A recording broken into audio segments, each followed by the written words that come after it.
Good evening, everyone. Good evening. The time is 6:31, and I would like to call the City Council meeting for Tuesday, July 28th, 2026 to order. We have two council members that have written in for excused absences. Both Councilwoman Brown and Councilwoman Roberts. Do I have a motion to excuse? I make a motion to excuse. I'll second. We'll just go down the line. All in favor? Aye. Any opposed? The ayes have it. This evening, I would like to bring Chaplain Monteverde up for our invocation. Good evening, Chaplain, and thank you for coming.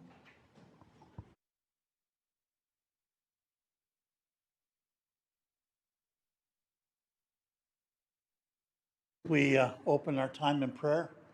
Good to have everyone here today. Heavenly Father, we lift up this meeting to you, seeking your divine guidance and your wisdom. Give us clarity of thought and speech as we communicate effectively with one another.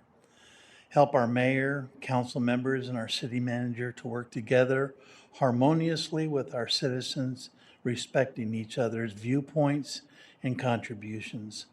Lord, we invite your presence to permeate our discussions and our decisions. May your wisdom illuminate our minds and our hearts, guiding us to make choices that align with your holy will and bring honor to your name. Empower us to discern the best course of action and to act with integrity, unity, and compassion in all endeavors. Thank you, Lord, for your faithfulness and your provision. May your peace reign in our hearts and minds throughout this meeting, uniting us in your purpose and strengthening our resolve to serve you faithfully. We pray in your divine and holy name of Jesus. Amen. And now for the Pledge of Allegiance. I pledge allegiance to the flag of the United States of America and to the republic for which it stands, one nation, under God, indivisible, with liberty and justice for all.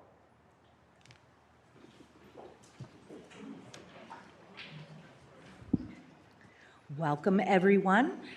We will move on to the presentations of awards and recognitions. And so tonight, I am very excited and happy to be able to present the Gary Kelly Community Service Award.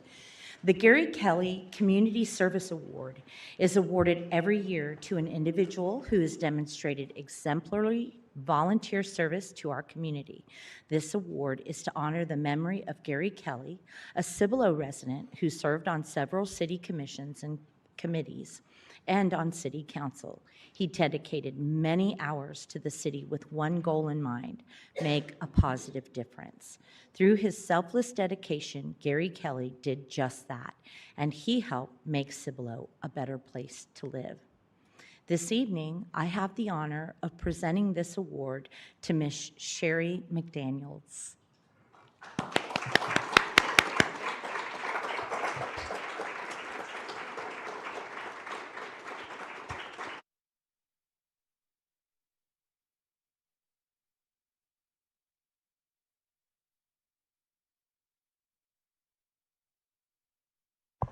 Ms. Sherry McDaniels has served our community on multiple boards, committees, and commissions over the years. She served on the Charter Review Committee in 2025. She serves as the chair of Parks and Recreation Commission since 2024, the chair of the Board of Adjustments since 2023, the vice president on the board of directors for the Green Valley Special Utility District since 2023. Lost my place. The chair of the Finance and Investment Committee for Green Valley Special Utility District since 2023, treasurer on the Board of Trustees for Canyon Regional Water Authority since 2025, and the chair of Budget and Finance Committee for Canyon Regional Water Authority since 2025. We thank you for your dedicating your time and efforts to our community and all that you do for the city of Cibolo, the city of choice. Congratulations.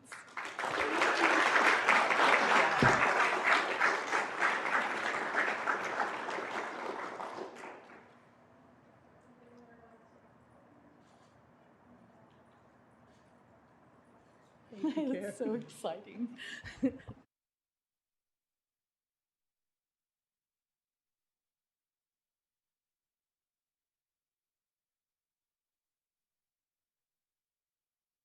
All right, that was quite an honor.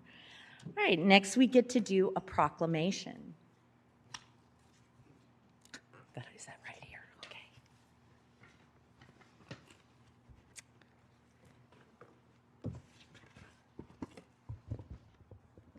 Tonight, our proclamation is recognizing the Texas Workforce Commission's We Hire Vets program and affirming the City of Cibolo's commitment to employing veterans. Whereas the City of Cibolo proudly recognizes the courage, dedication, and selfless service of the men and women who have served in the United States Armed Forces in defense of our nation, and whereas veterans bring exceptional leadership, integrity, discipline, technical expertise, and a strong commitment to public service, making them invaluable contributors to our workforce and community. And whereas the Texas Workforce Commission We Hire Vets program recognizes Texas employers that demonstrate a meaningful commitment to recruiting, hiring, retaining, and supporting veterans and transitioning service members in the workplace. And whereas the City of Cibolo is committed to fostering an inclusive workforce that values the unique skills, experience, and perspectives that veterans bring to municipal government and the delivery of quality public service. And whereas by supporting veteran employment, the City of Cibolo strengthens its organization while honoring the sacrifices made by those who have served and their families. And whereas the City of Cibolo is proud to be recognized through the Texas Workforce Commission's We Hire Vets program, reflecting its ongoing dedication to creating meaningful employment opportunities for veterans and supporting their successful transition to civilian careers. Now, therefore, I, Carol Latimer, the mayor of the City of Cibolo, Texas, on behalf of the City Council, do hereby proclaim the City of Cibolo's recognition through the Texas Workforce Commission's We Hire Vets program and reaffirm the city's commitment to recruiting, hiring, supporting, and retaining veterans in our workforce. Be further proclaimed that the City of Cibolo encourages all employers throughout our community to recognize the tremendous value veterans bring to the workforce and to support initiatives that expand employment opportunities for those who have honorably served our nation. In witness thereof, I have hereunto set my hand and caused the official seal of the City of Cibolo, Texas, to be affixed this 28th day of July 2026. I would like to present this award to Chairman Esperanza, and also we're going to take a picture. We have an offering to celebrate our partnership, some cookies in the back if you would like to do that. And at this time, I would like any of our vets to come on up and please be in the picture with us. Thank you.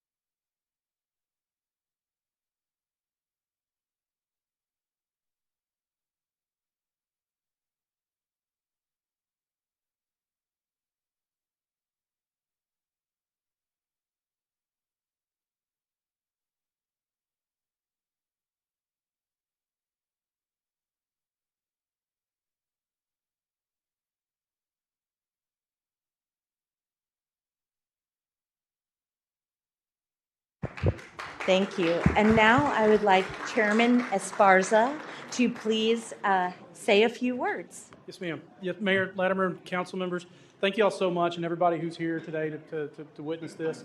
I'm a little excited. I'll probably ask Wayne to tell me to wrap it up if I go too long. I'm honored to be here. For personally, just as a homecoming, I was raised here, went to school there at Wiederstein. down the road. And this is a very big honor for me as a veteran to come and recognize a municipal district that is doing so much in their hiring practices to look at veterans as what I call across the state. I've started to call these workforce pipelines, motivated pipelines of workforce, motivated workforce. That includes veterans, obviously, for their turnkey leadership. And if anybody's in the veterans here that understands the word motivations, you're self-motivated and then you're motivated. And Cibolo, the city of Cibolo is both. In addition to veterans, our motivated populations also are people with disabilities and people with second chance. All of these pipelines of vocational rehabilitation all have a perspective that adds to our workforce in the state of Texas. With this, the We Hire Vets recognition, you're a great group, you belong to a great group of hiring practices and employers that already recognize that. And being from Cibolo, you're in proximity to a great place of a natural resource that we also call our veterans when they come back home and they're looking to transition and work. So with this and our resources that we want to do to help, we'd love to continue to work with the city of Cibolo to make sure that your constituents and the members of the public who are looking to transition from employment or who's just looking for a meaningful work are definitely able to reach out to us. Me personally, as a chairman of the Workforce Commission, Bob Gear, the director of our Veterans Leadership Program, and Brian Rao, who is our local representative from the Texas Veterans Leadership Program. So thank you all for the time. Again, it's nice to see Cibolo, and it's nice to see the warm people that are here. So, Mayor, thank you again. Thank you. I'm going to hand this off to you. Too. This is our certificate of recognition from the We Hire Vets.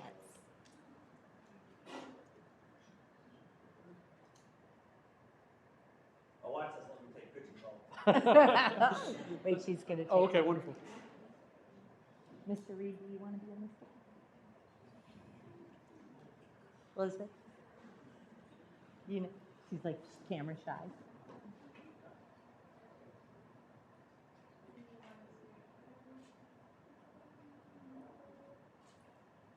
Thank you. Thank you Yes, so ma'am. much. While you guys get back to work, I'm going to pass out some coins for your council members. Thank so you. Give me a little bit of them. Oh, thank you. Councilman?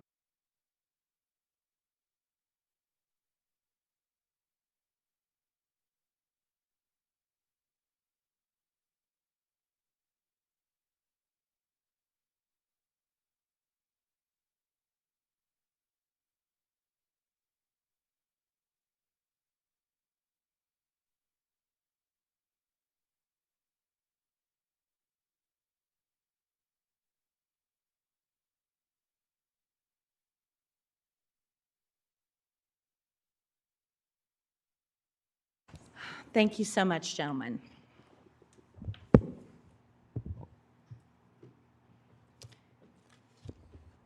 Moving on to 7, citizens to be heard. This is the only time during the council meeting that a citizen can address the city council. It is an opportunity for visitors and guests to address the city council on any issue, to include agenda items. All visitors wishing to speak must fill out the sign-in roster prior to the start of the meeting. City council may not deliberate nor any non-agenda issue, nor may any action be taken on a non-agenda issue at this time. However, the city council may present any factual response to items brought up by citizens. All remarks shall be addressed to the council as a body. Remarks may also be addressed to any individual member of the council so long as the remarks are about matters of local public concern, are not disruptive to the meeting or threatening to the member or any attendee, including city staff. Any persons violating this policy may be requested to leave the meeting, but no person may be requested to leave or forced to leave the meeting because of the viewpoint expressed. Citizens who want to submit written comments to be read during the citizen comment portion of the city council meeting should include their name, address, and reason why they are unable to attend the meeting at which they want their comments read, comments must be submitted to the city secretary's office no later than 2 p.m. prior to the city council meeting. All comments received that include the required information will be provided to the mayor and council and may be summarized or read at the meeting at the discretion of the presiding officer. This meeting is live streamed. So when you come up to the citizens to be heard, there will be a timer. It's about 3 minutes. I will just try to be very respectful of that so that we can get everybody's up to speak who wants to. So the first person, I also have a number of emails that I'm going to read.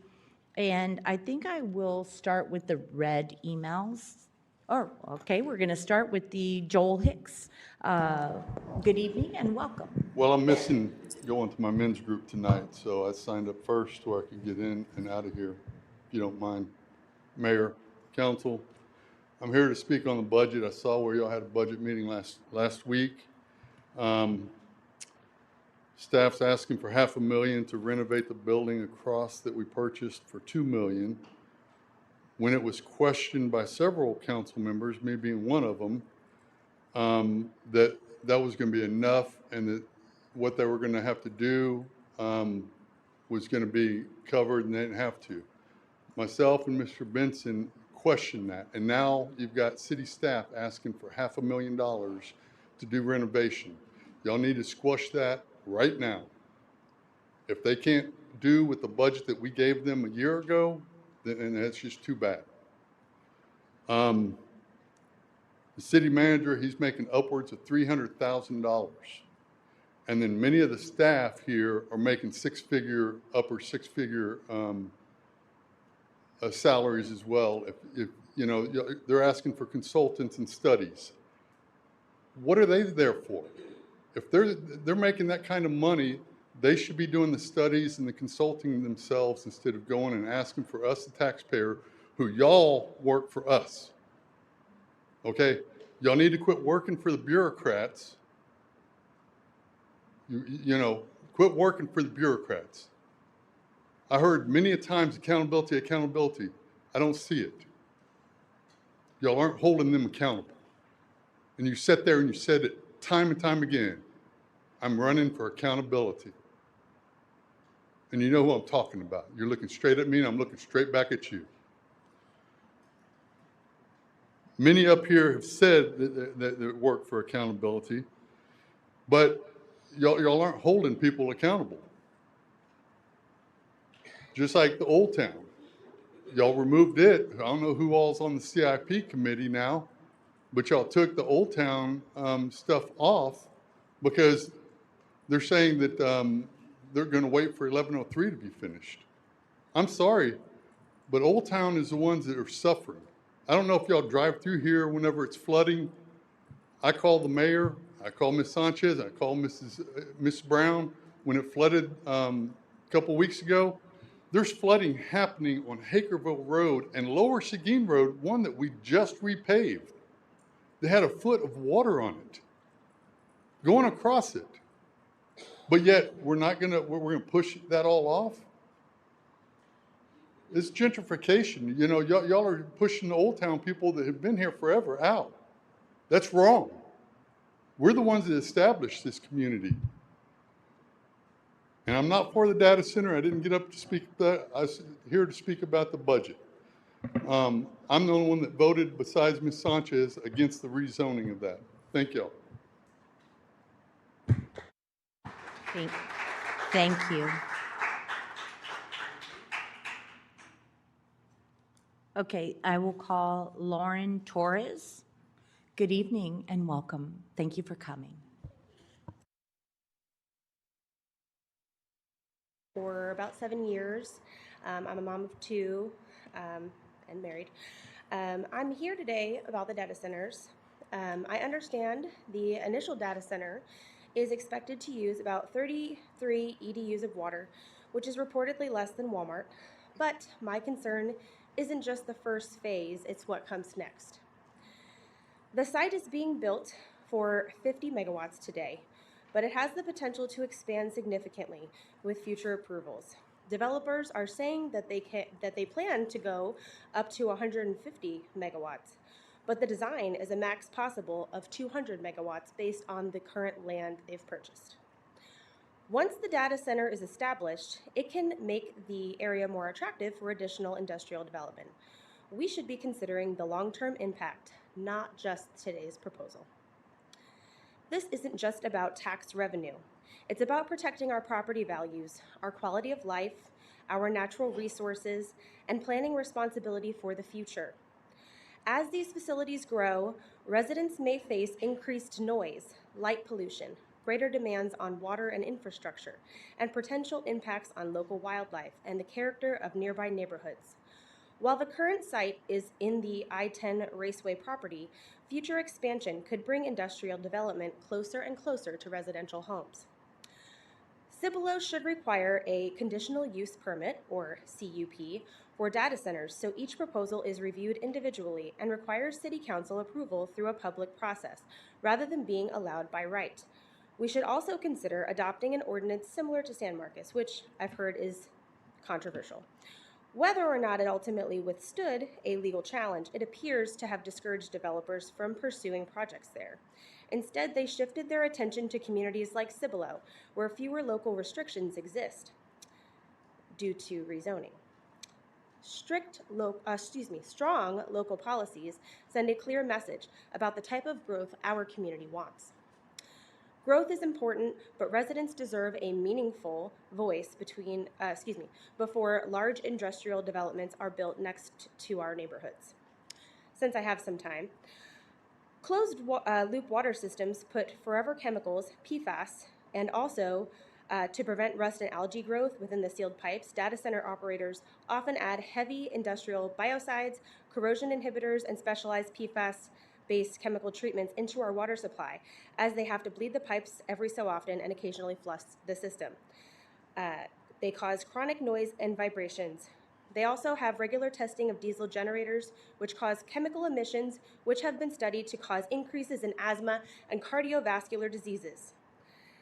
This data center at 150 megawatts would demand as much power as roughly 100,000 to 120,000 homes. Why is it that our mayor dislikes requiring conditional use permit applications to be filed when developers want to build these data centers? This is not about money, but our quality of life. Thank you. Thank you.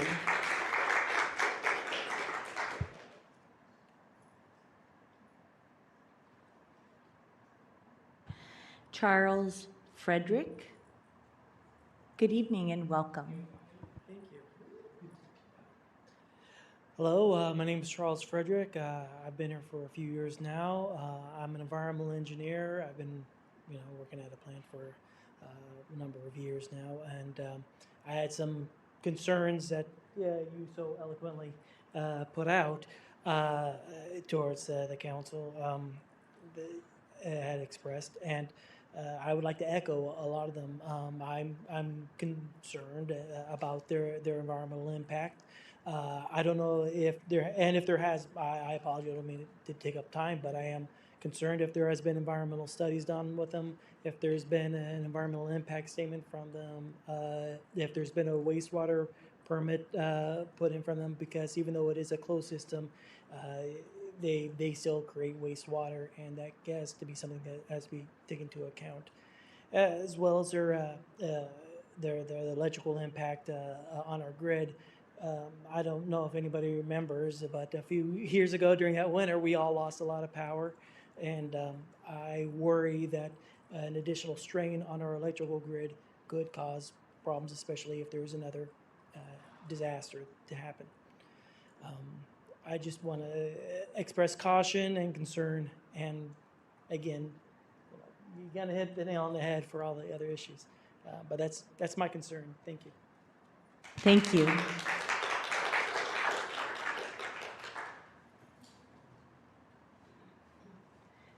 Billy Kolbasa. I'm sorry if I said your last name wrong. I'm sorry. Good evening and welcome. Billy Kielbasa. Now, first of all, I wanted to say, whoever voted on this data center, they got to be crazy. What are y'all trying to do to us people on Bolton Road? You know, I don't know. Huh? You voted for it.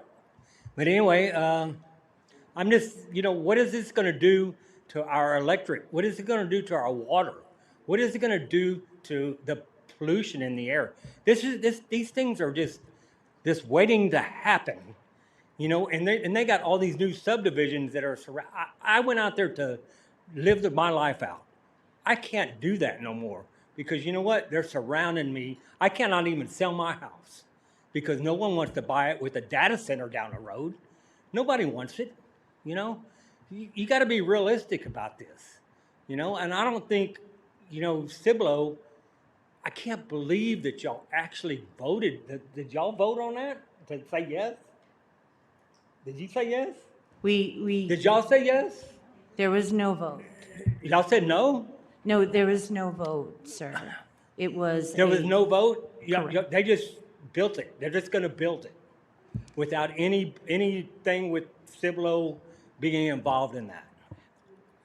We have a unified development code that regulates our land use, and it did meet a land use under 4.4.7 in the UDC. The director of planning is allowed to authorize that. Section 13 of the UDC is the land uses, and 4.4.7 is where the determination can be made if it is not clearly outlined. So it was not brought to council. Okay. Did that answer it? Okay. I mean, I need to do some more research. I mean, I've been doing some when I found out all this, came into play because it's affecting me a lot. And And I I've been really there want for to hear 20, that. 23 years, and it's all of a sudden, do I have to sell and pick up and go? I mean, that's the whole thing about me. Where's the electricity? Do they have all this figured out? Wastewater, all this stuff. If they put a data plan up, because they're going to put one in Seguin, they're going to put one in San Marcos, they're going to put, they're killing us, and I just don't want them to kill me, I mean, that's the whole thing. I want to live the rest of my life where I'm at, and that's my whole thing, about that. I mean, because it's going to change the whole, everything's going to change, They're already, up and down Bolton Road, everything has been sold to Lennar or to Mosaic or whoever these people are. I mean, I used to live in the country. It's not country no more. I'm gonna be living more in the city than y'all are. I don't like it, and I just came here to tell y'all that's just I just don't agree with all this land being given to commercial and industrial people. Thank you. Thank you. Thank you for your words.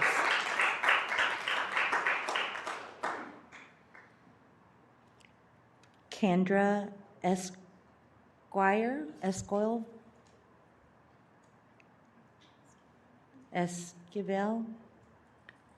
Good evening, welcome, and thank you for coming.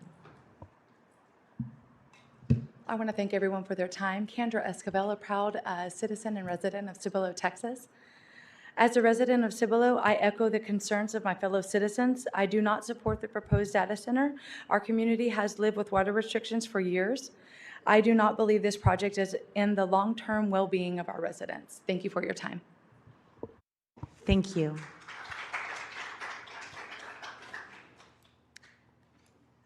Thrifty Tibbs?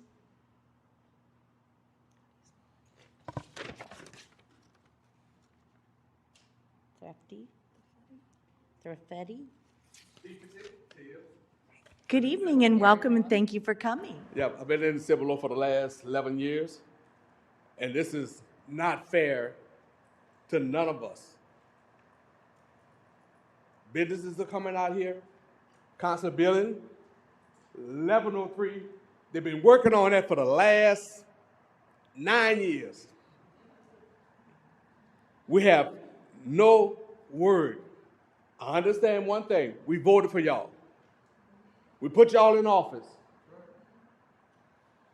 It's time for y'all to speak up for us.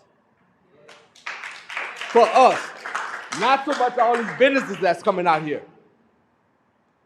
Because it don't benefit us. Electricity, water. You tell us we got a restriction on water, what happens? But you're gonna let a data center come out here and use the majority of the water that we're supposed to be here using. It's not fair. Somewhere down the line, we need somebody to speak up for us. Right now, I'm sorry, Council, you're not speaking up for us. You're not. You're looking at all these businesses coming out here, they're getting all the benefits. Taxes gonna go up, water bills gonna go up, electric gonna go up. Somebody tell me why. Thank y'all. Thank you.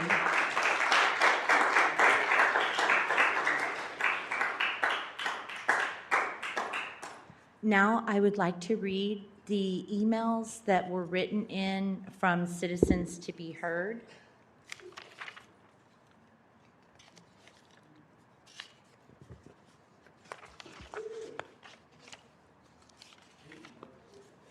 Okay. I'm going to do my best. This is the longest email. I'm going to do my best to read it. They very kindly sent it in big print, so thank you for that. I'm going to go ahead and start reading. This is from Sharon Fuma, to the mayor and city council members. Thank you for allowing me to address the council with concerns I have regarding the Bolton Road data center.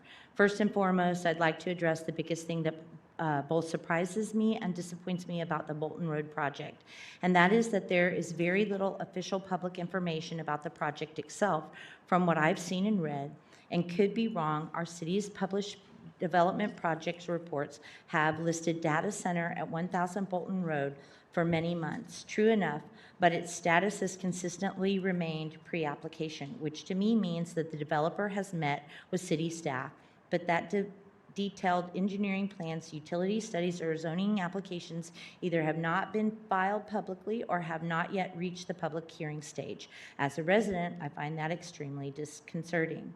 Unlike other high-profile Texas projects, there isn't yet a publicly available package for the residents describing things like the total square footage, what the electric demand will be, as well as the water demands, the number of buildings that will be involved, what the construction schedule is, what the tax incentives might be, how it will benefit us as a community, and whether there have been agreements between the city staff and the developer about these community benefits.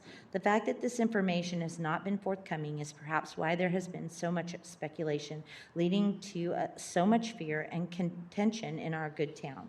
So our publicly available information appears to be limited to approximate location, data center, pre-application. That's not a lot for the public to chew on or process.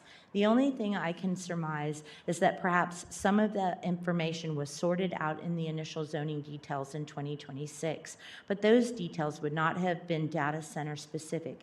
It would have been limited to what would be available for light industrial business park. Seems to me that once we got to the stage where there was a discussion of a data center land usage, the city of Cibolo should have then published the sort of detailed site plans that normally answer questions for data centers, like how many acres will be used, the megawatt usage, the water source, the cooling method, how many diesel generators would be used, how will noise be reduced or lessened, and what will the landscape look like, maybe even a traffic study. As you know, Cibolo has a lot to say about traffic. Don't these things usually come before public zoning and permitting applications permitting applications advance? The comments on posts written in social media, some are saying what they've heard or what they've heard status, but the residents to the residents, this means nothing without official publication from the city of Cibolo. Secondly, what, if anything, has the data center developers promised to our community? Are there any official commitments? There are already data centers being built across Texas. Those developers have made promises to the community.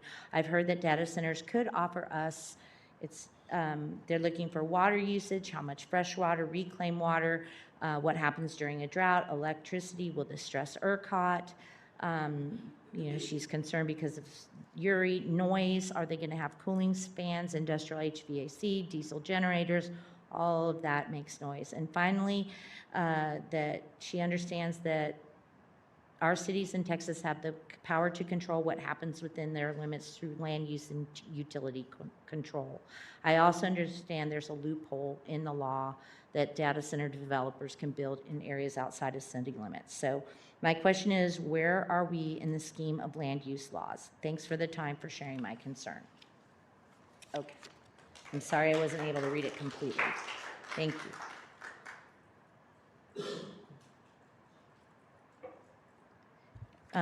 And this one is from Mr.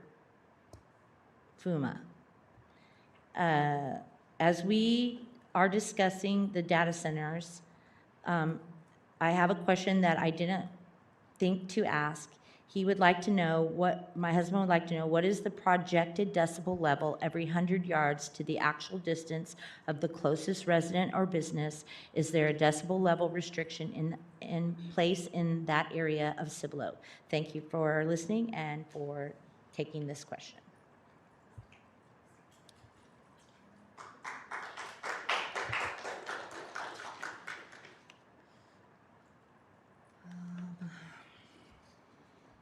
Okay, I'm going to try again. It's a little bit smaller, so I'm going to have to use my finger and pause with me if I mess up. My name is Melissa Gerard, and she lives in Cibolo. And so she wasn't able to attend due to some personal matters. My first concern is for our community in regard to water and electric. We are usually in drought conditions, and with our high heat statistics, the concern for this data center to pull a mandatory for human life resources, water, is appalling to me. The first duty of the city should be to look out for its citizens. This data center poses a threat to the water supply for our whole community. Residents should not see an increase in their utility bill because demand has grown.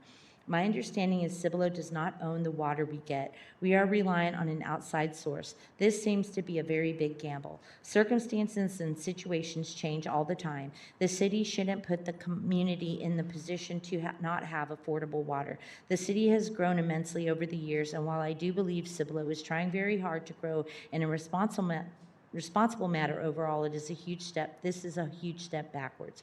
Another concern for the power grid, I did see GVEC say they can support it. This concern is twofold. Many data centers say they only need X amount of power or water, and then when it comes to operations, things change. Again, the city should be looking out for its residents. Our grid is stressed, almost maxed out in extreme temperatures. Remember 2021 ERCOT literally just released this week how the grid is taxed with the high temperatures and everyone running their AC systems along with all the regular everyday household appliances. This week, peak summertime rates are a variable for us as customers already. This will hurt many families as inflation in the economy is already making it hard for many of us to live and cover all of our bills. For the city of Cibolo to approve a data center is irresponsible to our community and residents.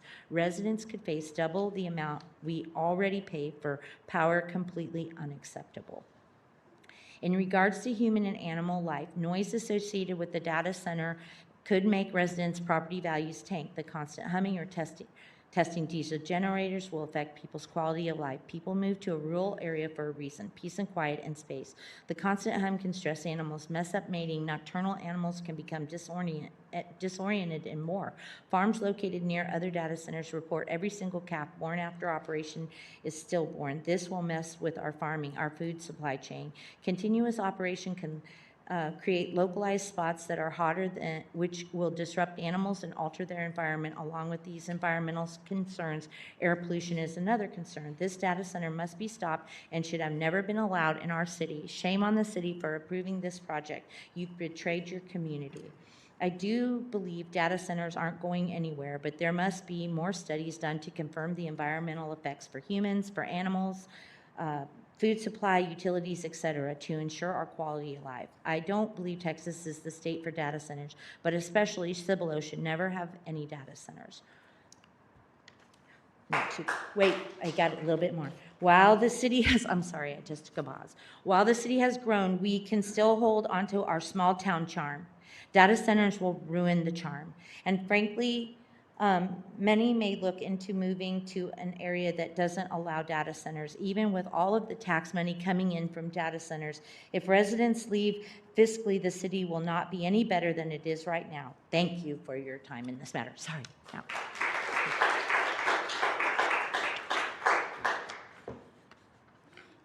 Okay, this is from Heidi Hartman. She lives in Shirts. I'm a concerned citizen who works part-time in the downtown Cibolo, writing to speak against the proposed data center for the safety of our people, livestock, and wildlife. There are no long-term studies on what these data centers do to human health. We have no idea what the sound pollution from these facilities will do to anyone in the long term either. And I am not willing to risk the health of any child, senior citizen, or any other able-bodied citizen for that matter. The short-term studies I found are awful. There are reports from cattle ranchers in Texas whose cows have only given birth to stillborn calves since the data center popped up near them. There are also reports around the sound pollution from these facilities affecting people's daily lives, their hearing, their mental health, and ability to sleep. The low frequency these data centers give off is 24/7. It never turns off. This is not only disturbing us, but it is affecting the animals and pollinators, disrupting the bees' magnetic mapping system, making it impossible for them to return to their hives. And we already spoke about the cows. And last and most importantly, our water data centers are using 300,000 to 500,000 gallons of water every 24 hours, and that is a base number. Some facilities use upwards of 5 million gallons per day. Water is one thing we cannot live without. Why would we ever risk our clean water? As a citizen who cares deeply for their community and our shared land for the health of our people, I implore you all to please deny this proposal. Thank you for your time. Heidi.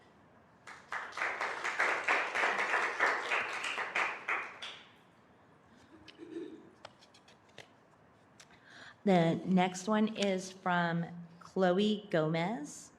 She lives in Shirts. Good evening, Mayor and council members. My name is Chloe Gomez, and I'm a resident of this community. I have lived in this area for 25 years of my life. I want to begin by saying that I am not opposing the technology, innovation, or economic growth. Data centers absolutely have a place in our modern world, and I understand they are an important part of the infrastructure that powers our everyday life. However, I do not believe that this proposed location is the right place for one. Our community is more than available land on a map. It is our home, our family, our wildlife, our creeks, our aquifers, rivers, and natural resources that have supported generations before us. Once these resources are compromised, we cannot simply replace them. One of my greatest concerns is water. Modern data centers often require enormous amounts of water for cooling, depending on their design and operation. Even facilities that use newer technologies still place demands on local utilities and infrastructure.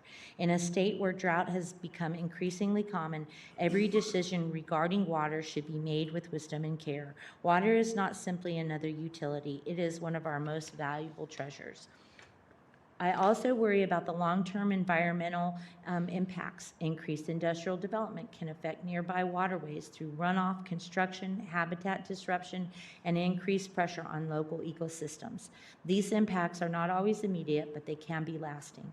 There are also questions about infrastructure, roads, electric demand, emergency services, and future growth all deserve careful consideration before approving a project of this scale. I believe our town has an opportunity to think beyond today's economic incentives and consider what kind of community we want to leave to our children and grandchildren. Growth should never come at the expense of the natural resources that make this area worth living in. If data centers are needed, and I recognize they are, they should be thoughtfully located where the environment impact is environmental impact is minimized and where infrastructure has already been designed to support them. I respectfully ask the council to deny this proposal in its current location, or at the very least, require a comprehensive and transparent review of its long-term environmental and water impacts before moving forward. Progress and conservation do not have to be enemies. We can embrace innovation while still protecting the land and water that sustains our community. I hope we choose to remember that not only for the developments we approve, but for the land, water, and future generations we choose to protect. Thank you for your time and for your service to our town.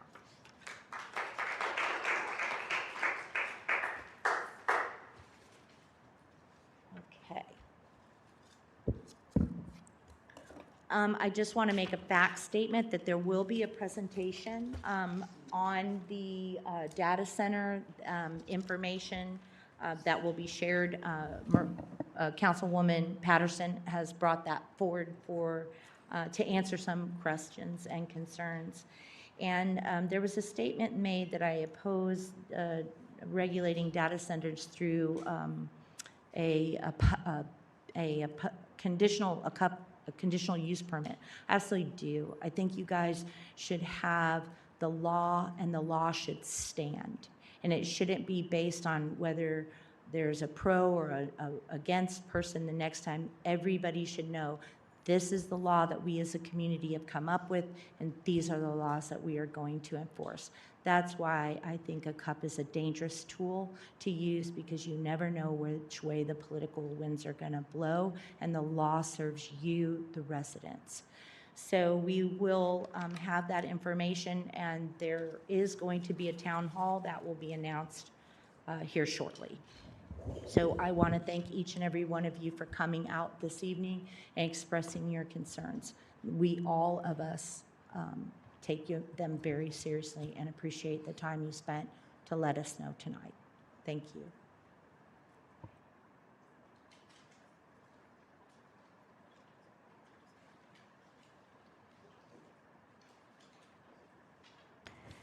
Now will we go to 8, public hearing. 8A, we are going to conduct a public hearing regarding a zoning map amendment for a planned unit development PUD with an underlying multifamily MF2 designation to planned unit development PUD with an underlying low-medium density single-family residence SF3 or medium density SF4 designation on an approximately 7.8 acre portion of an 8.35 acre tract of land generally located southwest of FM 78 Texas and Deer Meadow, and legally described as ABS 210 Sir Geronimo Leal 8.349 AC, also known as Venado Crossing, PZ 2026-1RZ, Venado Crossing rezoning. Mr. Hello, good evening. Good evening.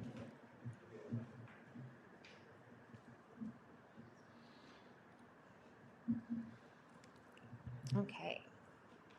This is the public hearing for the zone change. One second. Can you state your name real quick? It's not written on the agenda. Yvonne Briscoe. Thank I'm you, senior Ms. planner. Briscoe.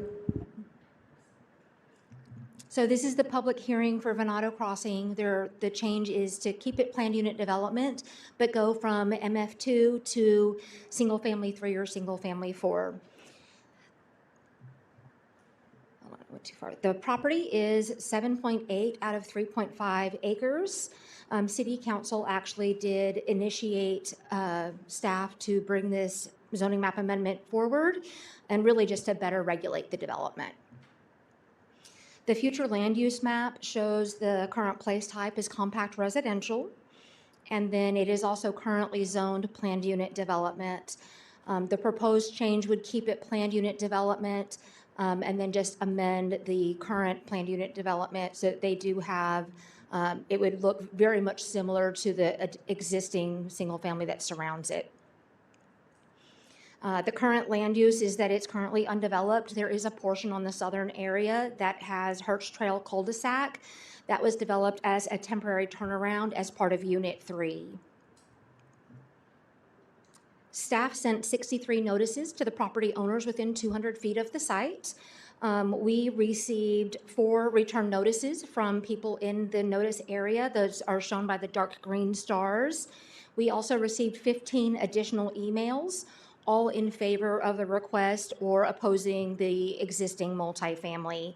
Those are shown by the light green stars on the map. 5 out of 19 of those citizen comments request the single-family 3 designation or the lowest density available. So the UDC does establish criteria for a zoning map amendment, and that criteria is what you will use to consider whether or not it meets this or not. The first is that the application's complete. The second is that it is consistent with the comprehensive plan. The third is that it promotes health, safety, welfare, and health, and the safe, orderly development of property. The fourth is compatibility to the existing zoning and the conforming uses and the surrounding character of the area. And then the fifth is that the site is suitable for the permitted uses that would it allow by that zoning district. So Planning and Zoning Commission did hold their meeting on July 8th.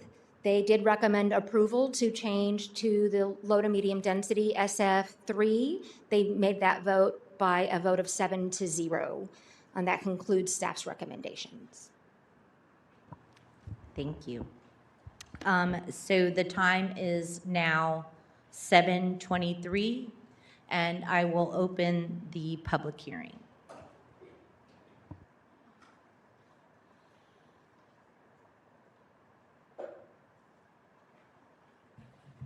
Hi, good evening, Council. My name is Ashley Fairmont. I'm with Killing Griffin and Fairmont.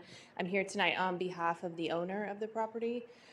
Just wanted to say we've been working closely with city staff since they received the directive from you all on the downzoning of this piece of property. And we are supportive and okay with the downzoning, provided that the lot size is consistent with what's currently in the neighborhood. So we're asking for the SF3 that existed when the agreement and the PUD was entered into in 2017. So with that, I'm happy to answer any questions. Thank you. Thank you. Is there anyone else here to speak at this public hearing?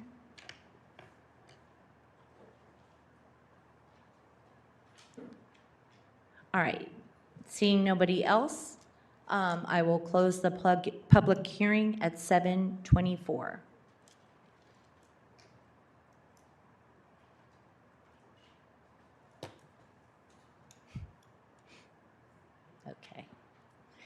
Okay. Moving on 9 to the consent agenda. All items listed below are considered to be routine and non-controversial by the council and will be approved by one motion. There will be no separate discussion of these items unless a council member so requested, in which case the item will be removed from the consent agenda and will be considered as part of the order of business. 9A, approval of the minutes from the July 28th, 2026 meeting. 9B, approval of the May 2026 revenue and expense report pending final acceptance of the city's financial audit for the 25-26 fiscal year. 9C, approval of the May 2026 check register. Do I have a motion? I'd like to make a motion to approve items 9A through 9C with the exception of amending the verbiage on approval of the minutes from July 28, 2026 to approval of the minutes from July 14, 2026, in which we have that in our packet. Thank you. Do I have a second? I'll second.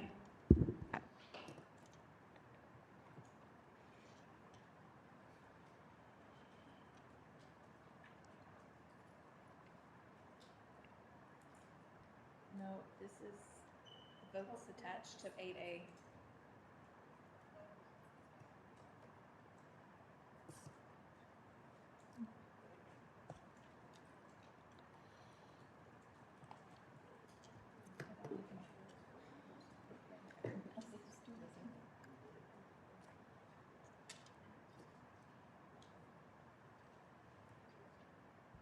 Okay, thank you. Moving on to 10, mayor follow-up. 10A is on the Union Pacific sidewalk across the railroad tracks at Main Street. I would like to reiterate, this is part of our strategic plan and has been included in our CIP for the following year, because I have seen plans come and nothing come of the plan. This component, I have appreciated the work that the city managers and his public works and street staff have done, and we have actually moved it forward to a plan to be submitted to Union Pacific Railroad, and I'm very happy about that. Does anybody have any comments about the railroad? I will be excited to see sidewalks. And then 10B is discussion regarding concerns in Venado Crossing to include their code violations, their amenity center update, and the HOA communication. Many of the persons on the dais are receiving repeated complaints about code violations. And so I just wanted to make it publicly known that I am asking the city manager to please stay on top of those code violations. Anybody else have any? And I mean, it's coming in. Yeah, so this is one of, unfortunately, a few neighborhoods that is having issues with their HOA. This specific neighborhood is having issues with the developer not maintaining property that is supposed to be developer maintained or is supposed to be maintained by the HOA management company via HOA dues. That is why I believe this is on the agenda, is because of those code violations. But the amenity center and HOA communication, or lack thereof, is unfortunately very prevalent in many of our newer neighborhoods. I've asked this before, I've asked it several times, but I would truly like to see something happen with the city where we see what we can actually do to enforce or push for the HOA management companies and the developers who run the HOA for the first multiple years until they're at 75% homeowners living there, that we do something about it, that we see what we can do as a city, because it's not stopping. We know we're getting more neighborhoods. This is going to keep happening unless we stand up and do something about it. We do have the HOA knowledge workshop coming up, or this fall, but I'm not sure that that is sufficient. So again, I'm asking that the city look into ways that the city can help enforce HOAs and the developers to do what they're supposed to do for the residents of those neighborhoods. Yeah, I think that the knowledge workshop and people understanding what the limitations of city government on their HOA is also important, and so I hope that the knowledge workshop will be provided. But please, if you continue to let us know, continue to communicate with us, I would like to know if we receive any updates about the amenity center, Mr. Reed, and that we could share. If the HOA isn't going to share with the residents, that we could share that.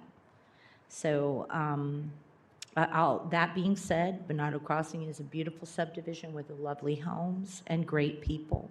And so we're just going to keep being a voice for them. All right. Moving on to 11, staff updates. 11A, administration. Mr. Reed. Thank you, Mayor. Let me start with the capital improvement program projects.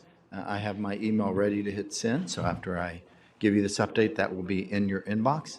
And all updates are in red. So the Cibolo Summer Nights YMCA event on August 7th is the Splash Bash. So this is where our firefighters come out with their fire truck, and they are just spraying water from that fire truck, and the kids get to run around in it. There are a lot of inflatable, not rides, but kid-friendly slides and so forth for them to have a great time. That's held right out here outside of City Hall at the Multi-Event Center, August 7th, 6:30 p.m. Last one of the season. Main Street sidewalk across the railroad. Mayor, you touched on this under your updates. I'm pleased to say that UPRR provided a response this past Friday to our city consultant who submitted the design that was shown to council at a previous meeting, and you gave direction on which one to go with. The consultant is working on the variants and final design concept to be submitted to UPRR. Once submitted, we are told that it'll take 6 to 9 weeks for the railroad to approve it. So that's in here. And then the community center renovation phase 2, council was provided a tour of the community center during its budget workshop last week. Public Works staff members are working with the consultant to evaluate options to reduce anticipated cost. Updated floor plan will be submitted this week based upon feedback, and once approved, the consultant will update the opinion of probable cost, and then that will go out to bid. The Animal Services Facility, we have 100% construction documents that is completed. It's been uploaded so that our Building Inspections Department can complete its review by August 7th. And then 100% CD set for review period, so the city staff are reviewing that August 10th through the 21st. So those are the construction plans for the site. And then permit bid set revisions completed and uploaded by August 24th. So that's going to be going out to bid in the very near future. Fire Station 4, our other new facility that's been under design, that will be completed this month in the design for review, so that it's a biddable set of plans. And then the FM 78 water main extension, the contractor is addressing the punch list items identified by the TxDOT inspector, and that project is wrapping up. The utility relocation for FM 1103, council approved the contract at its last meeting on July 14th. So staff is working through actually having the contract executed so that they can provide a notice to proceed to the contractor. So that is moving forward. And just quickly a wrap up on the FY25 street rehab package number 2, that's Silver Wing, Town Creek Road, and Firebird Run. All of them have a final inspection July 31st. And these will fall off of my updates once that is completed. No updates on Tolly Road. You do have an executive session as well as a general agenda item on Tolly Road. Staff travel, no out-of-state travel is scheduled. And then I already talked about Cibolo Summer Nights. Recruitment for our Public Works Director. I'm very pleased to tell council we had a very strong field of professionals apply to be our Public Works Director. We will be interviewing 3 external candidates and 2 internal candidates sometime in mid-August. More to come on that. The Data Center Town Hall, which has been mentioned, this town hall will be held on August 17th, starting at 6:30 p.m. The location is still to be determined. We want to make sure that we have a large enough space to accommodate it, and so once we have that location, we will advertise the location. There will be educational presentations about data centers, key components of design, including but not limited to water use, electric load, noise abatement, environmental safeguards, compliance with codes, workforce, and more. We have invited the developer of the proposed data center on Bolton Road so that they can present on the proposed facility and answer questions. Towards the end, there will be an opportunity for the attendees to make public comments and to ask the presenter some questions. So more to come. We have our communications manager working on a flyer that we'll provide to council, hopefully by the end of tomorrow. And I also want to let council and the public know that the subcommittee, which is not, this is going to be a full council discussion and a full council legislative event, but the subcommittee is looking into specific approaches that can be taken to strengthen our legislation, to ensure that these are clearly defined and meet the criteria that we set in place. And so that is being worked on right now. So it's not going to just be a data center where you go and you listen. We are working actively so that we can, right within the workshop itself or at a very immediately following it, a special meeting to be called to begin to write that legislation. I have nothing else, Mayor. Mr. Reed, may I ask a question before we move forward? I also wanted to ask if whether we were able to contact Waste Connections regarding the different piles for brush pickup that have been delayed or not have been picked up throughout the community, specifically in most of Old Town, like Lamar Street, Ree, South, Pecan, Werner, Short, Main Street, Buffalo Trail, Sioux Circle, Comanche Circle.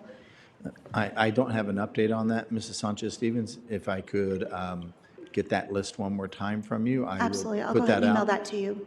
to our contact, and Okay. we will get an update. Thank you. Thank you. I have a question, Mr. Reed. You said that you hope to have a flyer out tomorrow. Does that mean you'll have the location established by end of day tomorrow? I don't want to promise the location. We're working with the school district to see if we could use one of the facilities. So if the flyer right now, when we have it ready for tomorrow, says location to be determined, we would update that as quickly as possible on our social media, on our website. Okay, thank you.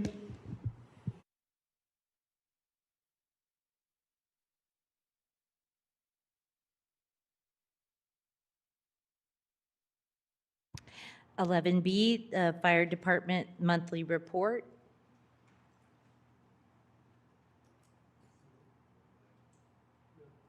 Any questions? Okay. Then the New World Screwworm Conference and Tri-County Effort to Protect the Public Health and Safety. Jeanette Wilson, good evening, welcome, and thank you.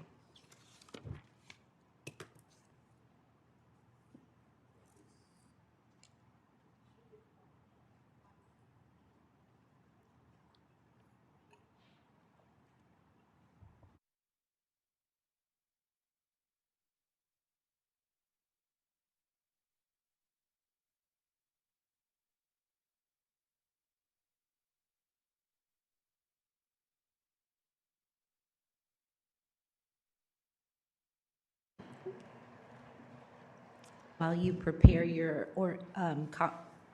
presentation, I would like you to know that the reason that I asked for this presentation is because the zoonotic component of all the things that we do here in Cibolo tie us to area cities and counties around us. And many of us are farmers, and we still have that component in Cibolo. And I think this is an important information to share. So thank you, Ms. Williams. Absolutely. So the New World screwworm is a parasitic fly, and unlike typical maggots that feed on dead tissue, the New World screwworm larvae feed on living tissue. The infestations can become severe within days if it's left untreated. It does affect livestock, wildlife, pets, and occasionally humans. It is an animal health and agricultural threat, not a contagious disease. The animals can become infected through the open wounds. So the fly is attracted to those wounds, whether it's surgical incisions, even as small as tick bites, umbilical cords of the newborn animals, and areas around the ears, nose, mouth, or genitals. So the wounds that worsen instead of healing over time definitely should be examined by their veterinarian. Ideally, the maggots present in that living tissue and have a foul odor. Excess licking or chewing can cause swelling, pain, or distress, as well as loss of appetite. Right now, any specific suspicious cases should be evaluated by a veterinarian immediately.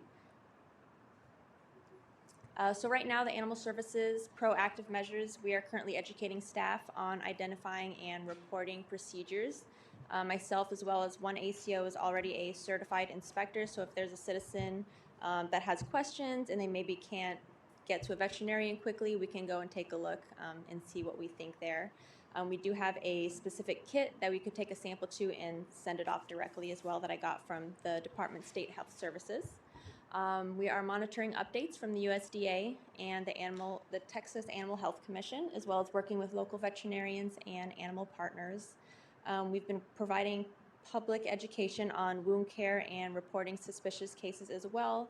So if we do see citizens, they do share that their pet or their livestock does have a wound, we kind of let them know what to look out for and when to give us a call. And we're reviewing response procedures should a suspected case occur. So right now, if the animal services encounters a suspected case, they safely contain the animal if it's appropriate. They photograph and document the wound. We coordinate with our veterinarians in the area, notify the appropriate state and federal agencies, and we assist with the quarantine or movement recommendations as directed. The animal services will follow all the guidelines from the state and federal animal health officials. So right now it is preventable and treatable when it is detected early. So early reporting does protect the pets, livestock, wildlife, and our community. We're prepared through the education and monitoring and coordination with those partners, and we'll continue to be providing updates as new information becomes available. Thank you. Does anybody have any questions? Do we have any cases reported in Guadalupe County? No, none in Guadalupe County, luckily. Thank goodness. We have some in Kerr County, but not Guadalupe. Also, Jenna, can you just clarify really quick, how should residents who have livestock, how should they be able to move their livestock from, let's say, out of state? What's the protocol for that? So they would reach out to one of the inspectors, whether it be us or confirm with the veterinarian on what it looks like. If it is confirmed to be the New World screwworm, one of the inspectors would have to come over and issue essentially an approval on whether it can move throughout the state or not, or else it would have to remain quarantined where it's at until it's healed. If, let's say, for instance, a resident does not get that approval form and then they end up traveling, what should they expect to happen? As far as I know, I am not 100% sure, but I think at that point, I'm not sure if it's citations or charges filed for not following that quarantine would be warranted, but I don't know if it would be through animal services or a different department. Thank you. Thank you.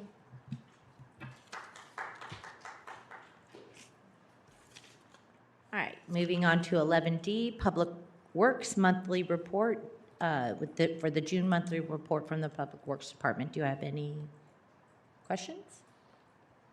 I would just like to say this report was really helpful. I really enjoyed seeing throughout the month of June all of the sidewalk curb repairs, striping repairs, traffic signs, everything that was detailed within several pages. It was very extensive, and I just wanted to thank our Public Works for just all the hard work that they do, and especially during this hot summer month. June was not very forgiving, and also with some of those rain days. So thank you for all that you do, and yeah, just appreciation extended.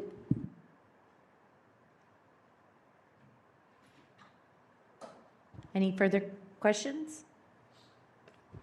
Are we going to continue getting these reports? Because they are very helpful. I know. Yeah. It was So- really great. Yeah, I would say Yes. that's a recommendation to definitely bring that forth. It's great information also for the city to see everything that this division is doing and what they're working on.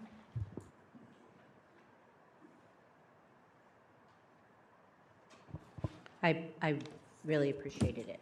Thank you. All right, moving on to 12, the executive session. The City Council will meet in executive session as authorized by the Texas Government Code 551.072, deliberations regarding real property, and Sections 551.087, deliberations regarding economic development, to discuss the following: 12A, Tolly Road property and/or easement acquisition negotiation update, Mr. Al-Hadid, and 12B, Project Camino Sendero.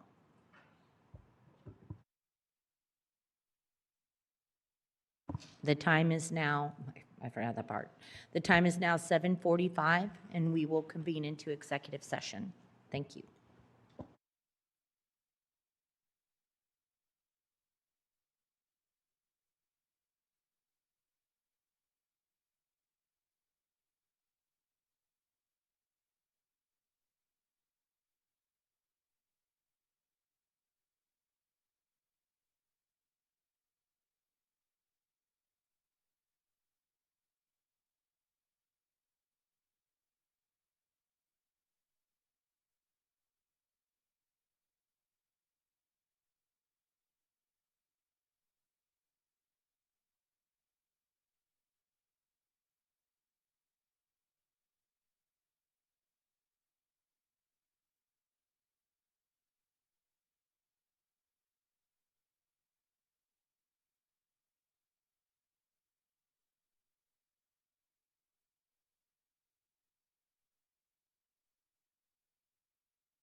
We're going to get back in service in just a minute.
All right, if everybody could please take their seats.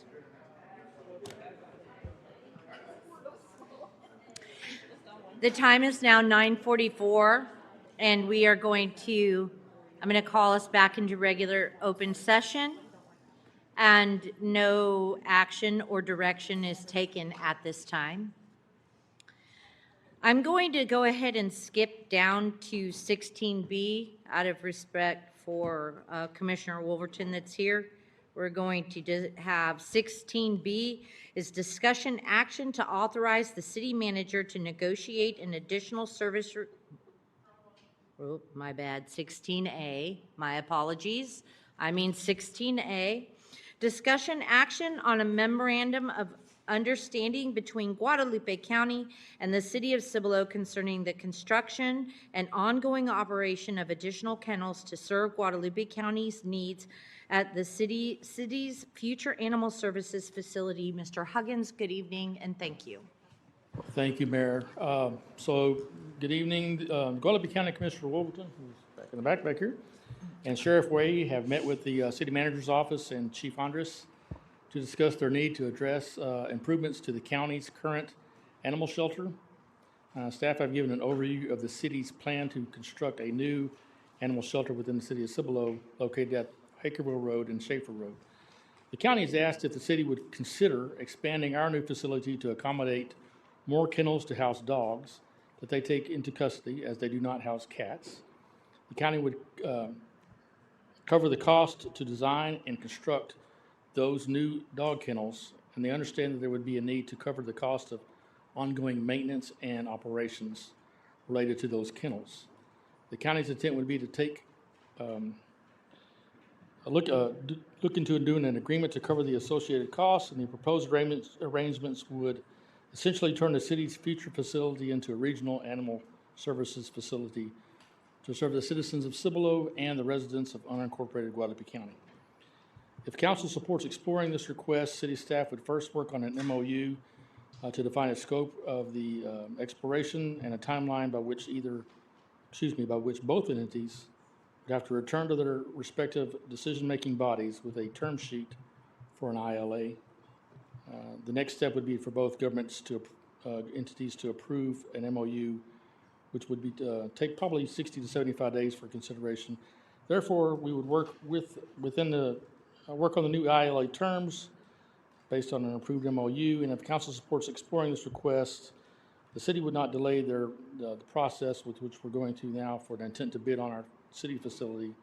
We would just look at doing the additional kennels as an add-on with a separate building within the site's master plan. So we're just simply asking council tonight if you'd like us to continue to explore the possibility of doing an MOU to turn this into more of a regional animal services facility to serve citizens of Cibolo and Guadalupe County. And if Commissioner Wolverton would like to add anything to that, please do so. Good evening and welcome, and thank you for being so patient. Oh, no problem. Commissioner Jim Wolverton, County Commissioner Precinct 3. I'm here to find out if the city is willing to continue the negotiations that the judge has asked me to come over this way. We would like a unanimous decision by the city council. We don't want to cause any discord between your council. So at that time, if there's any opposition, we will just rescind our request and just move on. Thank you. Any questions for Commissioner Wolverton or Mr. Huggins about this? I have a question with what's being covered. So it says that for us to add additional kennels on here, you guys would cover the cost of the design and the construct, but we'd probably have to hire more staff. So those are the only two things that you would be covering financially? Well, we haven't worked all that out yet with the city manager. That's all that we're hoping that would happen after our next meeting. He has yet to contact the architect, correct, to find out how much it can cost? We've been working with the architect to let them know that if there's something that the city council would consider doing moving forward, they would provide us with the cost of the design and then the cost of what the construction would be. In that MOU with the city, with the county, we would talk about the continued operation and maintenance of that facility because it would take more personnel to do that. Correct. And they would have to cover the cost of that in Okay. some way, shape, or form. Because I didn't read that in here. I only read that right now it's just looking to cover the cost of the design and construction. Nothing mentioned about I'm covering sorry, salary for additional. I thought I'd mentioned that we'd cover the cost of ongoing maintenance and operations related to those kennels. Okay. Will there be a change order needed to add the additional kennels, and who will cover the cost of that change order? That would have to be covered by the county for the Excellent. design. Yes, ma'am. Mr. Huggins and Mayor and City Council, I apologize if Brian made this clear, but we're proceeding with bidding the project as is. The county understands we can't wait for another 12 months for design of the new kennels, if that's how long it takes. So this will not stall our progress as our facility's been designed. This is all about the county. If they agree to the terms outlined in an MOU, we would enter into an ILA that the attorneys then would get involved with. So I wanted to emphasize that to the city council. Any further questions? I do. So I don't really have questions. I have more comments than anything. So I was on the CIP committee in 2014. The animal shelter was 5 years out in 2014. It took up until 2 years ago to get a bond on the ballot to vote on for the city. We have been behind on our own animal services for over a decade, if not longer, probably since the city first started growing in the early 2000s. This is a county responsibility. There are tons and tons of city resident taxes that go towards county. We pay county taxes. We see, as city residents, we see very little for our county taxes that we pay into. We pay a ton of money so that county roads can be fixed, and yet the city roads don't get any of that county money towards those repairs. This is just another thing that's feels like it's being passed back to the city to foot the bill for. Yes, you may pay for the design, you may pay for additional kennels, but this is going to put a huge burden on us that can't really be, you can't put a financial number on. We have to do ongoing recruitment. We're already having constant vacancies in our current animal services. This would add to the number of staff that we'd have to fill on top of what we're already struggling to fill. The ongoing training, additional vehicles, traveling across the county. Would our staff at our shelter be required to go pick up animals outside of Seguin in the county? How would those animals be transferred here? Are we gonna have someone here overnight to let animals in? Increased utilities, increased insurance and liability, more investigations into bite cases, into quarantining animals, into rabies. More partnerships would be needed. It's taken us a very long time to build the partnerships that we have with the nonprofits and the rescues that we have right now. It's additional PR nightmares to deal with. I've seen the news and what's been going on at the county animal shelter. We have our own issues, and we don't have the capacity to take on everything else that would come with this animal shelter. This is not something that I can support. It's taken so long just to get Cibolo to a point where we are building something for what we need just for what's in our city. And adding to that is going to take away those services and make us step back several steps. We're going to be behind all over again. So right now, I'm a very adamant no on this. I think there's a reason other cities said no. I saw that Schertz and Seguin both said no. I think there's a very reasonable reason why they said no, and so I'm a no as well. Chief, I have some questions for you. How many animals do we take in a year? Dogs and cats? Give me 1 second, Mayor. I'll pull that up for you. Thank you. Well, Madam Mayor, while I was doing that, the county doesn't want any creating discord on your council. So at this point, if there's any opposition, we're formally rescinding our request to partner with you on this facility. So Well- thank you very much. No, ma'am. Okay. If the county, if the city doesn't want to do it, that's fine. We don't want to argue. We don't want to cause any trouble. We'll just move on to something else. Hey, Thank yeah, you you very just much want for to, your time. you want to just try to have a good animal. Yeah, we things. have other options, and we're going to take them. We just thought we could help you out too with some money. Well, I appreciate your time and your effort. Thank you. Right. Chief, I still would like to know how many animals we have a year.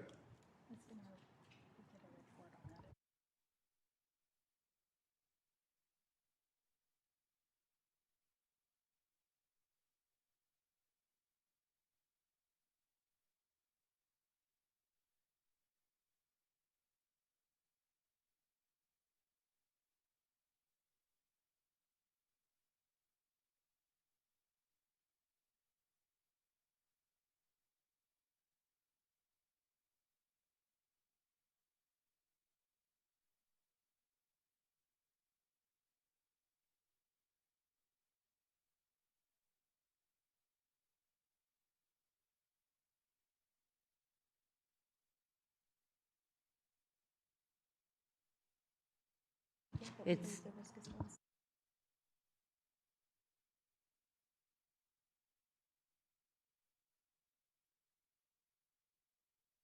basically, I agree that, I think that 14A is up next. Approval, disapproval of an ordinance of a zoning map wait. Yes, approval, I'm sorry, we had the public hearing and then I got confused.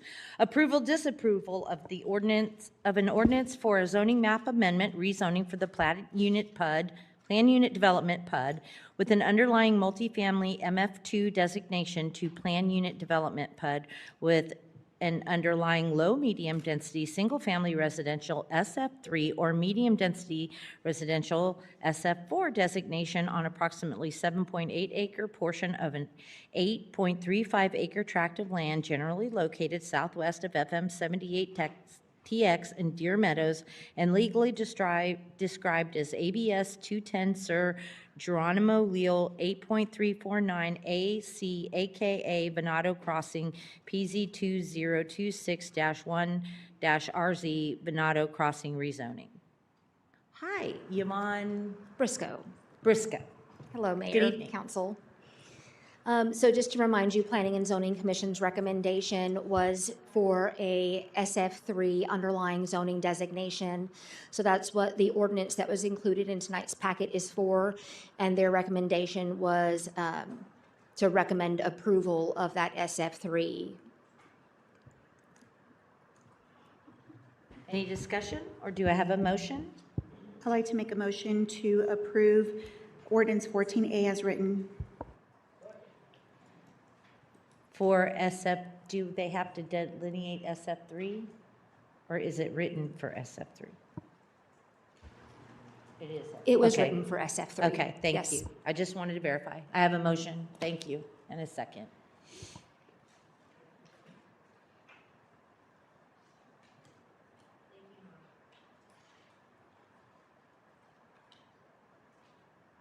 (15A), approval, disapproval of a resolution adopting the City of Cibolo Title IV Plan and supporting documents authorizing and approving the city manager to execute all documents related to said adoption. Ms. Talbot.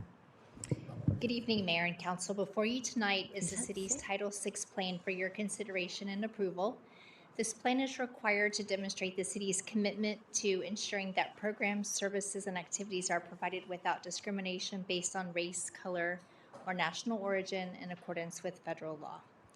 The plan formalizes our policies and procedures and helps ensure we remain in compliance with applicable federal requirements. Staff is recommending approval of the resolution to adopt the Title VI plan. I'm here to answer any questions. Otherwise, the staff respectfully requests your approval. I'm sorry I called it Title IV, it's Title VI. I didn't hear what you said. I'm sorry. I'm sorry. It's okay. Do I have a motion? I'd like to make a motion to adopt, I'm trying to read it here, to approve a resolution adopting the City of Cibolo Title VI Plan and supporting documents authorizing and approving the city manager to execute all documents related to said adoption. I have a motion and a second.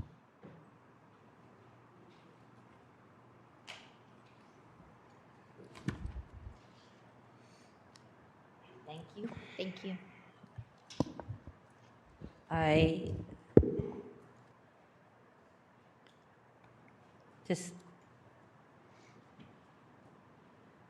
16B, discussion action to authorize city manager to negotiate an additional service request for Lockwood Andrews and Newman Inc. for land for professional engineering service for the Tolly Road Improvement Project to evaluate feasibility of phasing Tolly Road project in 2 or more phases. Mr. Al-Khalid. Good evening and thank you and welcome. Mayor and Council, good evening. I'm here with the consultant, LAN, for the Tolly Road project. We have Mrs. Eliza Alvarez and Mr. Samir Mata to answer any questions you may have. We are here in response to Council interest in evaluating whether phasing is an option for Tolly Road project. We discussed that with the consultant, and the consultant is coming up with a proposal to do the evaluation, the feasibility study, to assess and determine the benefit of the phasing option. We will come to council. If that selection is supported by council, we will do the evaluation and the feasibility study, and then we'll come to council to present the findings. Thank you. Any discussion?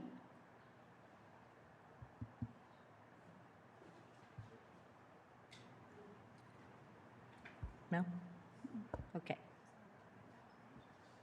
Pardon? If there's an opportunity for us to put it into 2 phases, this would be an estimate to break it into the 2 phases.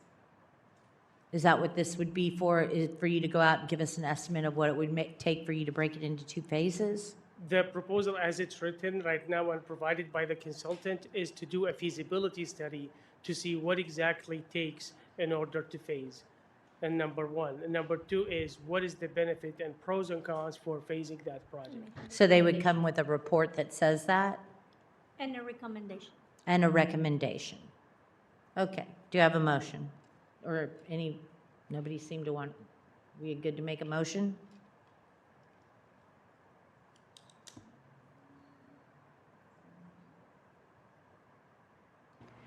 I'd like to make a motion to authorize CM to negotiate an additional service request with Lockheed Andrew and Newman for professional engineering services for the Tolly Road Improvements Project to evaluate feasibility of phasing Tolly Road project in 2 or more phases.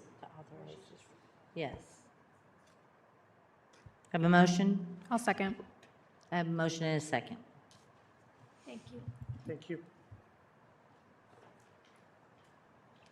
Are you going to vote?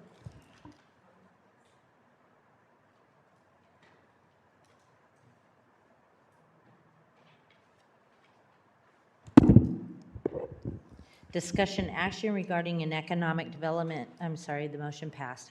Discussion action regarding an economic development services agreement between the City of Cibolo and the Cibolo Economic Development Corporation for FY27.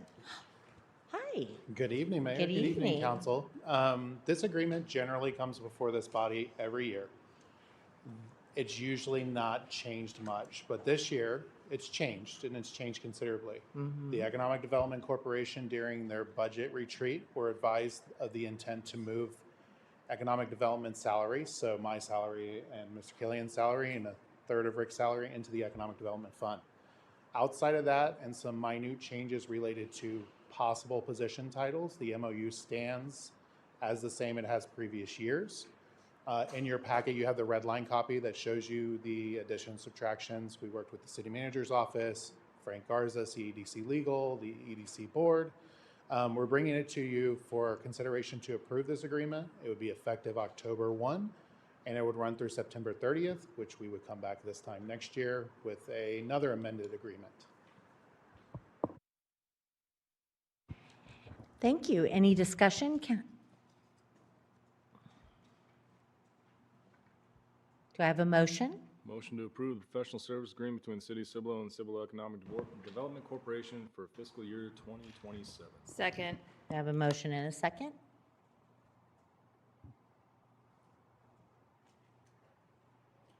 The motion passes.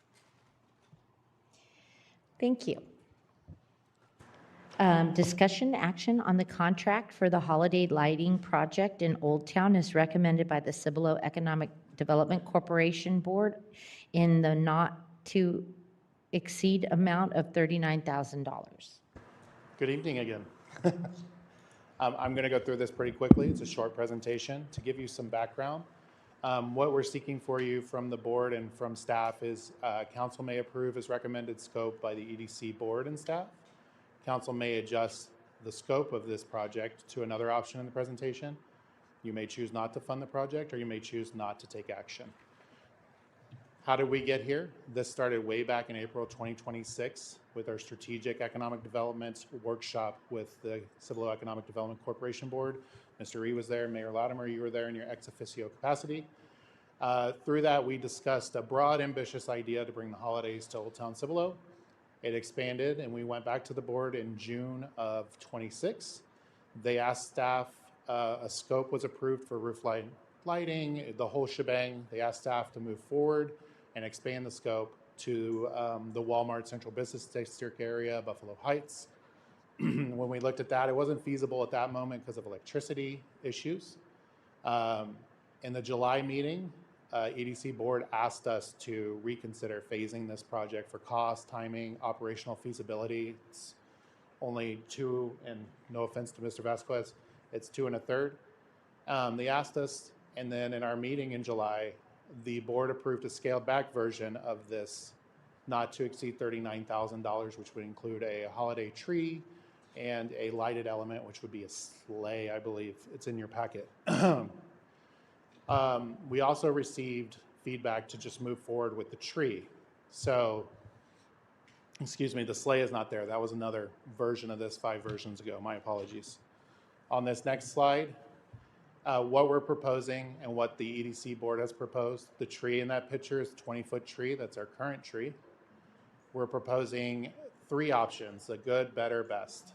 Good is 14 feet with a 3-foot topper, so it'd be 17 foot. Better would be 16 feet with 3-foot topper, 19 feet, and then 24 feet with a 3-foot topper, 27 feet. The EDC board preferred the 24-foot tree, but to give options, they asked us to go out for another quote from another company. The other company decided not to provide a quote to us because they didn't have the infrastructure, work crews, storage to facilitate the project for us. And our current tree is how high? 20 feet, right? It's the yellow one on the image on your screen right now. And I've put the other trees there.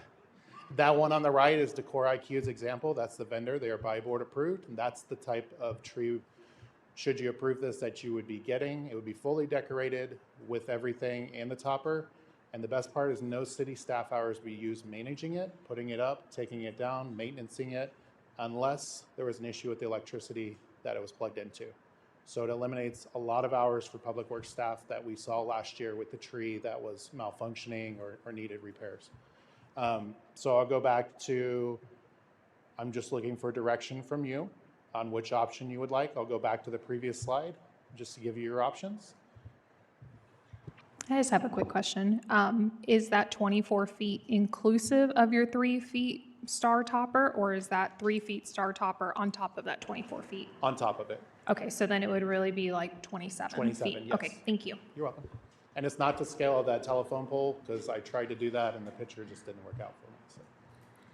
And just to be clear, 39,000 would cover the tree, all the storage, and so we would have to pay 39,000 every year? The intent is to do 1 year at the not to exceed 39,000. The tree is leased, so we don't own it. And then the intent is to come back if this is successful, work with the EDC board and you all to either add on to that or create a long-term contract that has smaller scaled increases, but that's for 1 year. Scaled increases on top of the 39,000? Yes, in previous communities I've been in, if you lock into a long-term contract, the escalations are anywhere from 5 to 7%, and it gives you predictability in your budgeting. Would y'all be able to provide an estimate of how much it would actually cost to purchase a 24-foot tree? And also, I guess, provide how much overtime we usually pay for our public works to put our usual 20-foot tree up so we can see what the cost difference is versus going into a contract of over 39,000 on the second year and beyond, as opposed to what we could be paying in-house. Yes, Thank you. we can ask them if they provide purchase.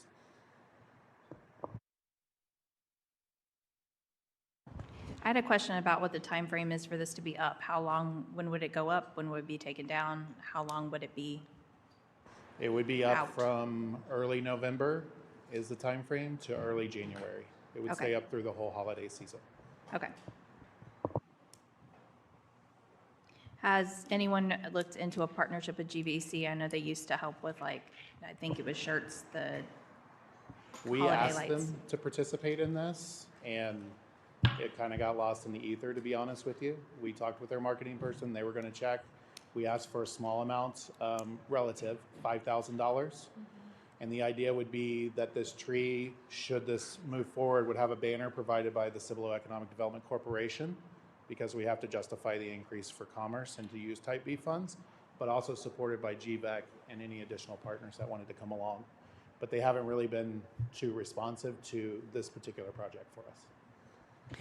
And I just want to remind council, this is not coming out of the general fund or any budgeting money that way. This is all for economic development and driving commerce to Old Town and beautifying to basically have an exciting Christmas component to it, to our Old Town. I agree, Mayor, but I think with our existing tree, we've kind of already created that atmosphere, whether it's from our ED budget or from our general fund. I think the public will just notice that we're spending $39,000 a year or potentially more on leasing a tree. And so that's just a substantial amount of money. So I would like to postpone the item if we could until we can get additional information on how much we usually pay on overtime, how much of the cost would be for a 24-foot tree. So we can just have more information and a better analysis. Would that be possible to be done pretty quick, because we're going to be in August? We can do our best. It would have to go back to the EDC board, though, so that would be August 20th would be their next meeting for them to authorize the new scope of the project. Yeah, because here's what I'm afraid of. I just want to make sure I say this out loud. The EDC approved this, said it's an expense to our budget, and then if we kick it back to them, they could say, okay, well, we don't, and then we don't have a tree. So I would say if we maybe said, do that research, but worst case scenario, this is what you would end up with, because at the end of the day, the EDC could literally just say, Are you asking for new scope?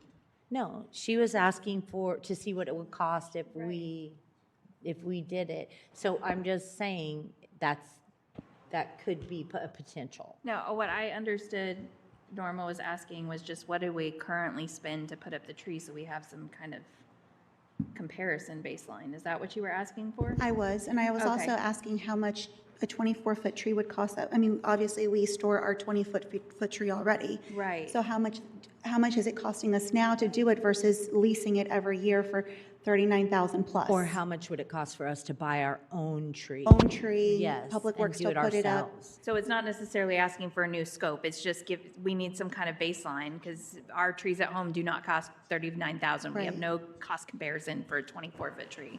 So just kind of what I heard Norma say and what I was thinking too is, how many hours do our staff actually put in? What does that translate to into dollars? And then if we were to have to buy a new tree, what would that cost us?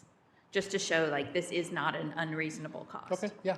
We can bring back a comparison. It would be this same slide, and then I'll bring back a comparison of if you were to purchase it in DIY with Public Works staff, and to make a, So you'll present that to EDC on August 20th?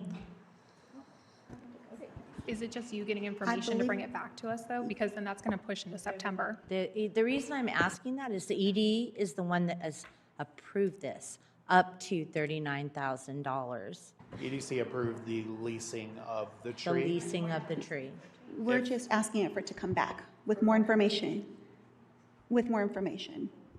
Not a change to the scope that's been presented. We just want to have like a baseline to compare it to.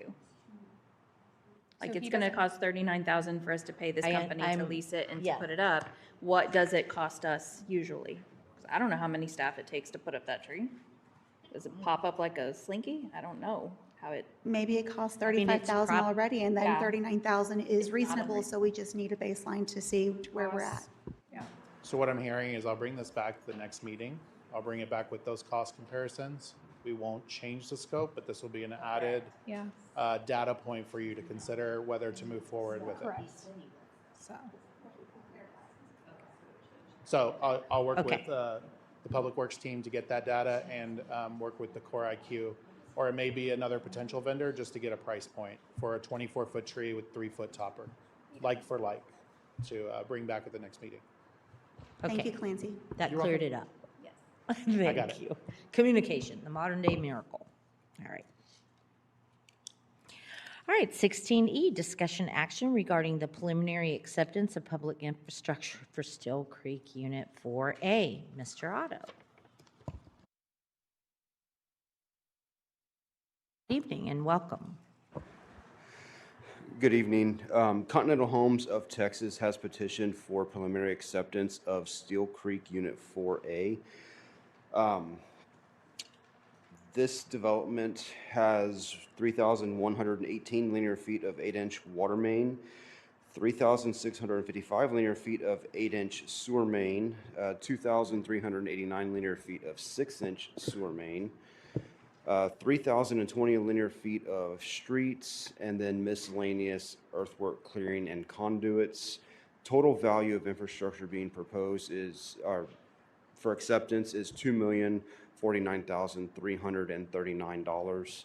On May 11th, we did a punch walk and provided a punch list that is included in your package. On June 26th, we went out to verify that they completed the punch list, and there were a couple of items outstanding. And so we provided a second punch list, which is also in y'all's packet. And then on July 7th, we went out and verified that they had addressed everything on the punch list, and therefore I am recommending approval of the request for preliminary acceptance.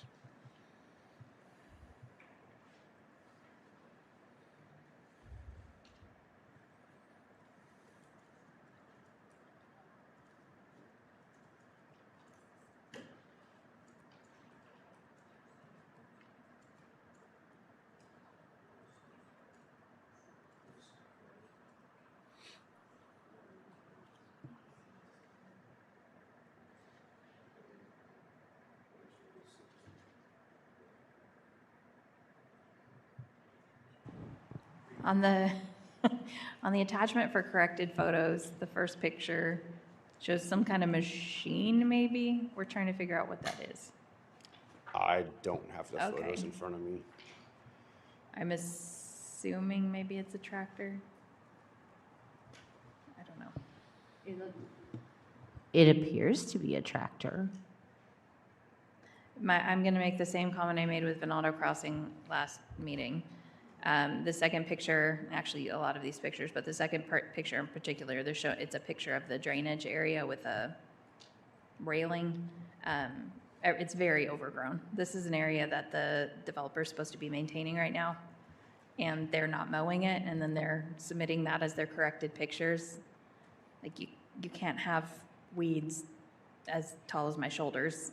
That's a code issue. They should, when you're asking for approval for something, you should probably put your best foot forward, and this is not it. No, we'll start checking the vegetation more closely. This is a preliminary acceptance. Preliminary acceptance of public infrastructure for Still Creek 4A. Preliminary, where is this? No, let me find the big picture of it. This is preliminary, which would allow them to record the plat and begin going vertical on homes. Yeah, I gotta see where it's at. Hold on. Oh, yeah, I know where that's like the big filled-in area. The big filled-in area? They did place fill in this area, yes.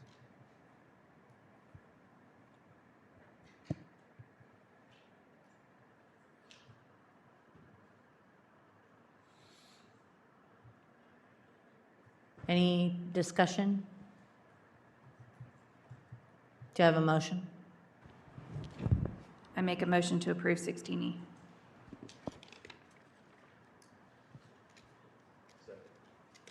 Have a motion in a second?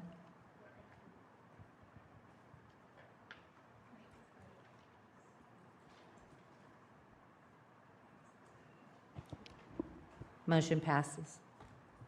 Thank you.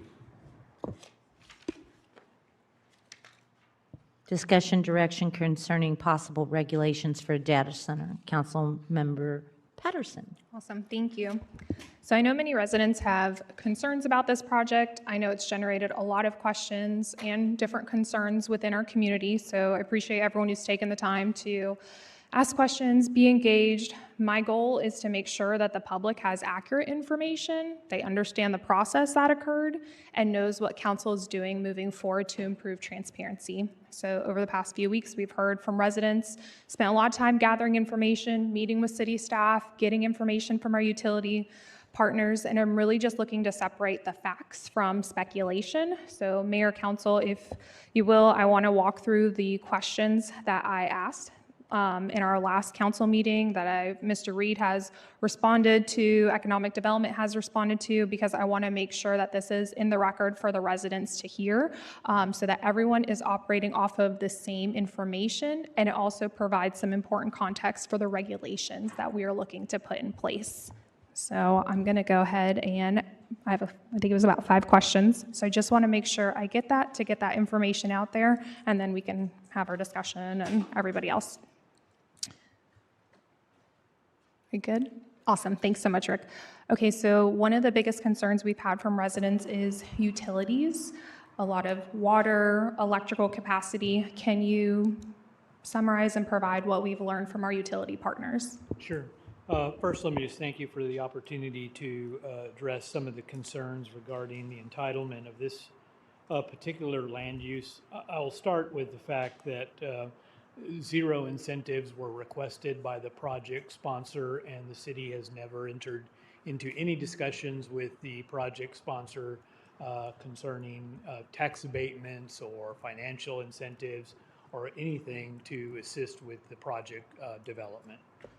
The second thing, we'll go into the procedure of how the zoning decision is made. Want to make sure that the public understands that the procedure that is established in the UDC that provides a duty for the planning director to assign new and unlisted uses dates back to 2013. That city council back in 2013 first adopted the UDC, and then that same provision was readopted in 2018, twice in 2022, again in 23 and 2024. So it was not this city council that gave the planning director the duty to assign new and unlisted uses. It's also not a tool that I have not seen over the 40 years that I've been doing this in many different cities, development codes. It's a pretty common practice across Texas. Now with the utility, starting with the water. At this particular site on Bolton Road, the city of Cibolo is not the water utility. The citizens of Cibolo will not be providing water service to the data center. That will be the Green Valley Special Utility District. And in our site development review and approval process, if the water utility is not the city of Cibolo, we will coordinate with the special utility district or water district or whoever's providing water in a particular area of the city. But it is their job to make sure that the water supply is available if they're providing the water. And it also is their job if they're providing the wastewater to make sure that the water quality controls and safeguards are put in place. That is something the city of Cibolo would not do if we're not providing the sewer service. So we work very closely with Green Valley SUD as we're going through the site development process. They're one of the reviewing agencies. They will tell us when they have adequate supply. They will issue a LOC, a letter of certification, that tells us they have adequate supply. Now, I have a little background in water. I used to be the general manager of a 35,000 meter water utility district, and a deputy general manager. And I looked up Green Valley's water supply sources. They have multiple aquifers. They have well fields in different parts of Guadalupe County, including a well field that taps into the Edwards Underground Water District. And I have quite a bit of experience with the Edwards Underground Water District. I used to buy and sell water rights for the water utility that I worked with. And so I was confident in my analysis of this proposal that there was adequate water from Green Valley as they represented. And should the developer need to go buy additional water, there's plenty of water rights available within the market that the developer could acquire and bring to bear on the project. And right now, an acre-foot of water in the Edwards, with a permit from the Edwards Underground Water District, is trading for $9,000 to $12,000. Not a significant amount for a project of this scale that's $50 million. They could easily go buy an acre-foot of water. So water was not an issue in my mind at that point. Now, there is some conversation out in the state right now about water, that even though there's adequate supply, that there's concerns that the electricity requires additional water there. So therefore, conceptually, there's a demand impact locally.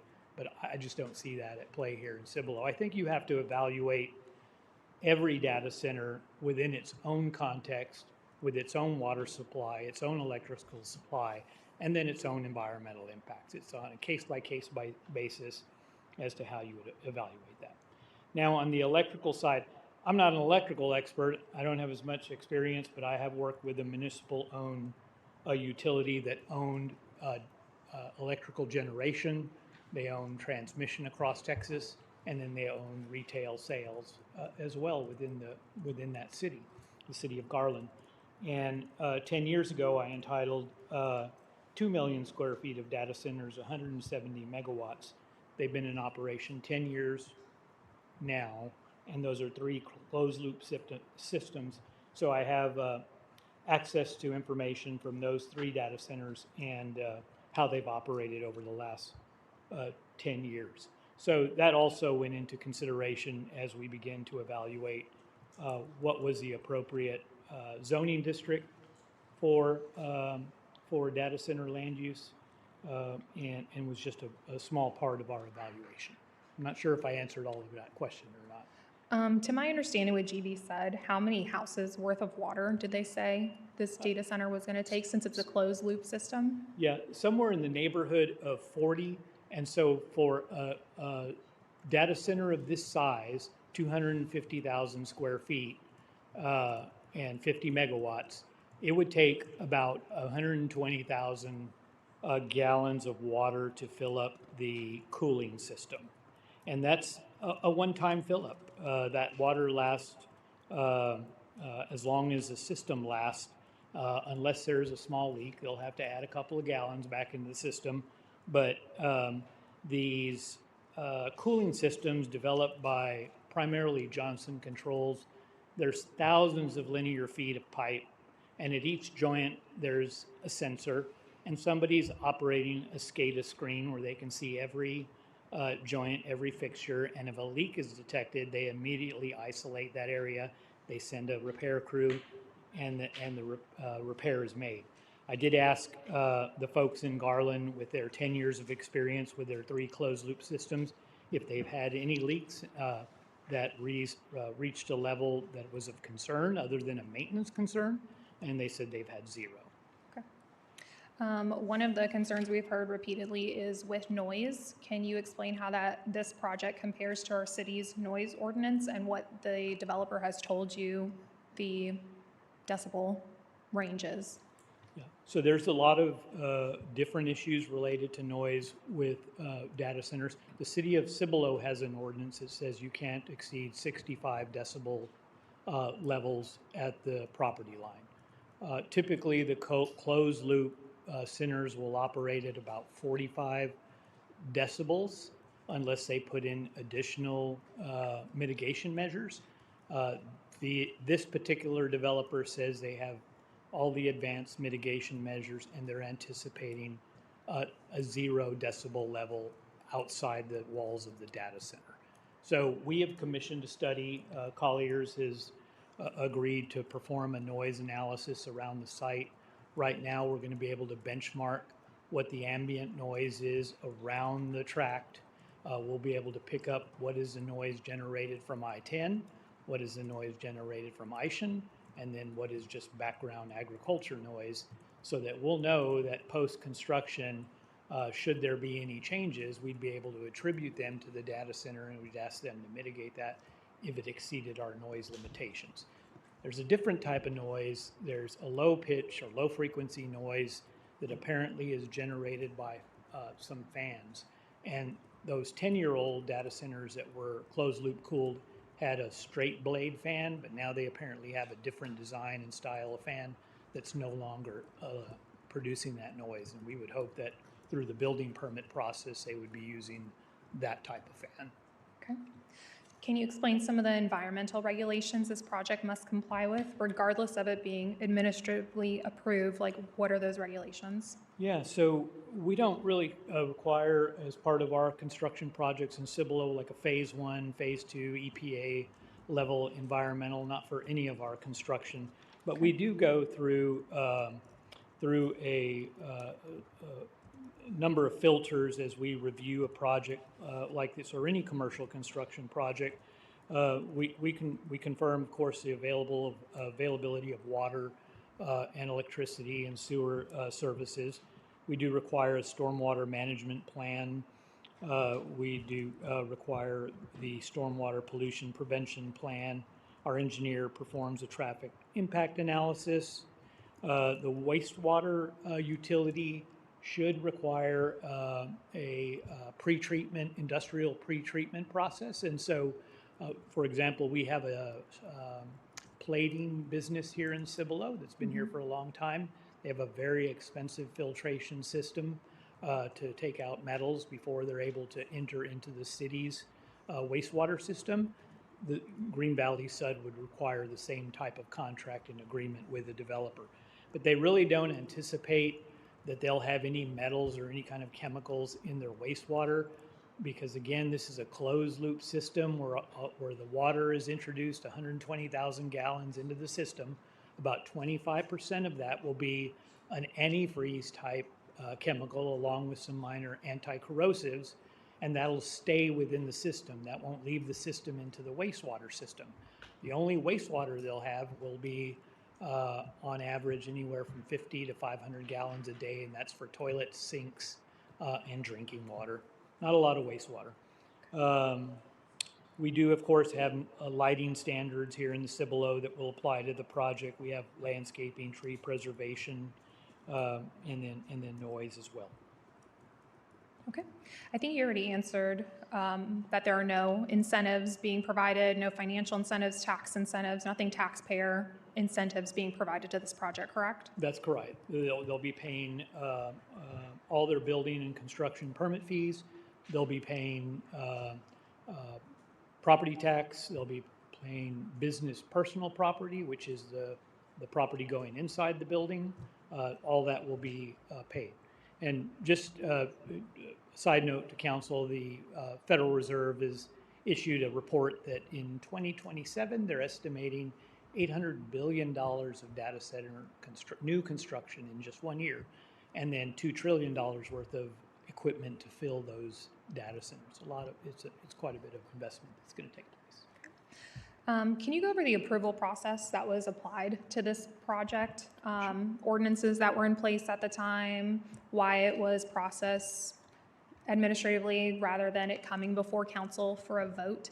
Because I do want to make it clear it did not come to council for a vote.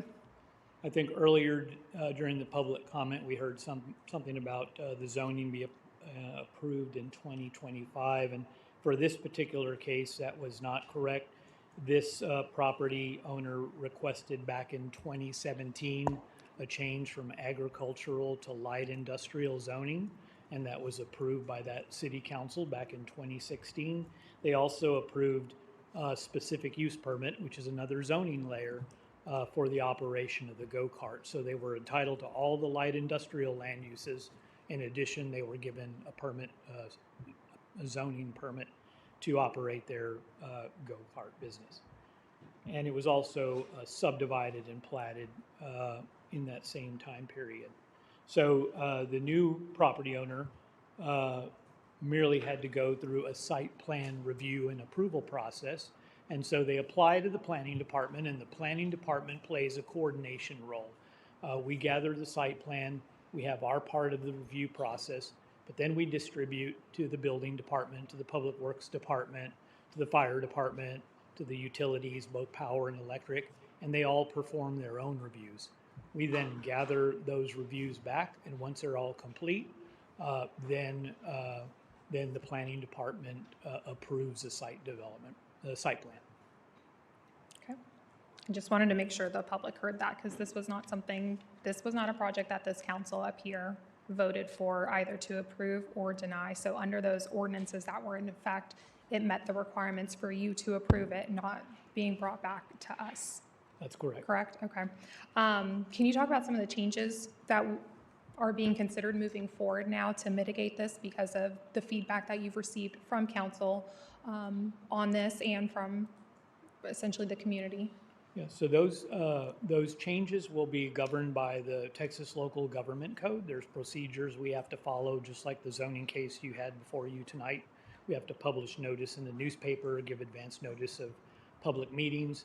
So we went ahead and assumed that the council wanted to move forward with a new regulatory framework. We noticed those code amendment sections in the Seguin Gazette already. The P&Z will hear those issues at their next regular meeting and begin discussions on the development of new ordinances. The scope of those changes can be, one, to remove the city planner's authority to make land use determination. That's an option that the council could consider. That's your prerogative. We'll present that to the P&Z, and then we'll also present a regulatory framework for actual data centers, a definition and all the related definitions to data centers, and then how do they want to regulate them. Some of our neighbors had foreseen this issue for their communities, and rather than have a comprehensive set of regulations and criteria, they merely said this decision must be made by the city council through a conditional use permit. That is a methodology. We're going to propose probably some kind of a hybrid of that for larger data centers, 75 megawatts and above, that the state then plays a greater degree of oversight and regulatory review. And then those below would be a list of criteria that the data centers would have to meet, like noise, like environmental, all these issues that have been raised here tonight, that if they meet those, then they could be permitted as a limited use. But that's a starting point. So we're asking the P&Z to begin that review, start to formulate an ordinance, working with the committee, getting that information back, because the P&Z does have to review these as part of not only your UDC requirements, but as state law also would require review and a recommendation by the P&Z before the city council can consider actual new ordinances. And I just want residents to know that council's already begun reviewing our ordinances. Hold on one second. I want to make it very clear, this legislative body is going to write and work with our UDC, this legislative body. They will then make a recommendation, take it to planning and zoning, and then allow planning and zoning to approve it and bring it back to this legislative body. These individuals sitting on this diet is going to be the primary action of writing that legislation for those regulations. And that's already began through the ordinance subcommittee, correct? They Well, started looking we're at it? doing the ordinance subcommittee, but you're going to have I want to make this very clear to council, you are going to have a clear voice in this process. We're going to go through the process of the town hall. Then we're going to have either a meeting right after the town hall or as part of the town hall so that the public can be assured that we are negotiating or legislating judiciously, immediately, quickly, and or a special meeting to start getting that in line as much as we can, because right now the target is moving. The Texas governor has already set out things. We had two days ago, no, last week on Thursday, we had the Abbott having issued a letter from the PUC. I mean, this is moving target legislation right now. So we need to define it in such a way that we are within compliance to whatever is going to happen, but definitely so that we can assure the public that we are moving forward with those clarifications. Yeah, absolutely. And that council is looking at this, trying to improve that process due to the significant community interest in it and information that all of us have received. So I'll go ahead if you, go ahead.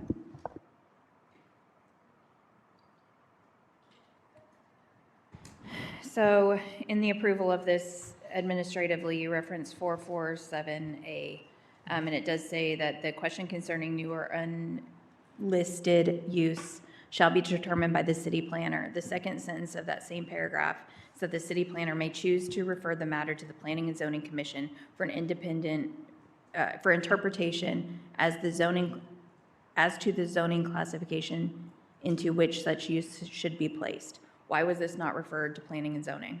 Yeah, Because so- the three paragraphs under that one sentence that gives you authority all say, talk about going to planning and zoning. That's true, but if you start 4.4.7 where it says classification of new and unlisted uses, it is recognized, this would have been the council's language, it is recognized that new types of land uses will develop and forms of land use not anticipated may seek to locate in the city. In order to provide for such changes and contingencies, a determination as the appropriate classification of any new or unlisted forms of land use shall, it doesn't say may or should or could, it says shall, that's a duty, be made as follows. The question concerning any new or unlisted use shall be determined by the city planner, period. And what does the And so sentence right after that That allows say? me to go right through my analysis, which I've outlined.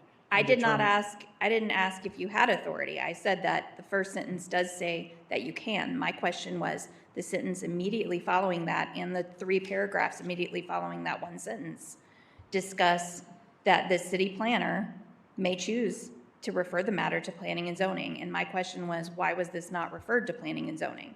It doesn't say you are the only unilateral authority. It does give permission to refer it to planning and zoning. And so my question is, why was this not referred to planning and zoning? My reading might be a little different then, because I see it as my duty based on the way that language is drafted, and that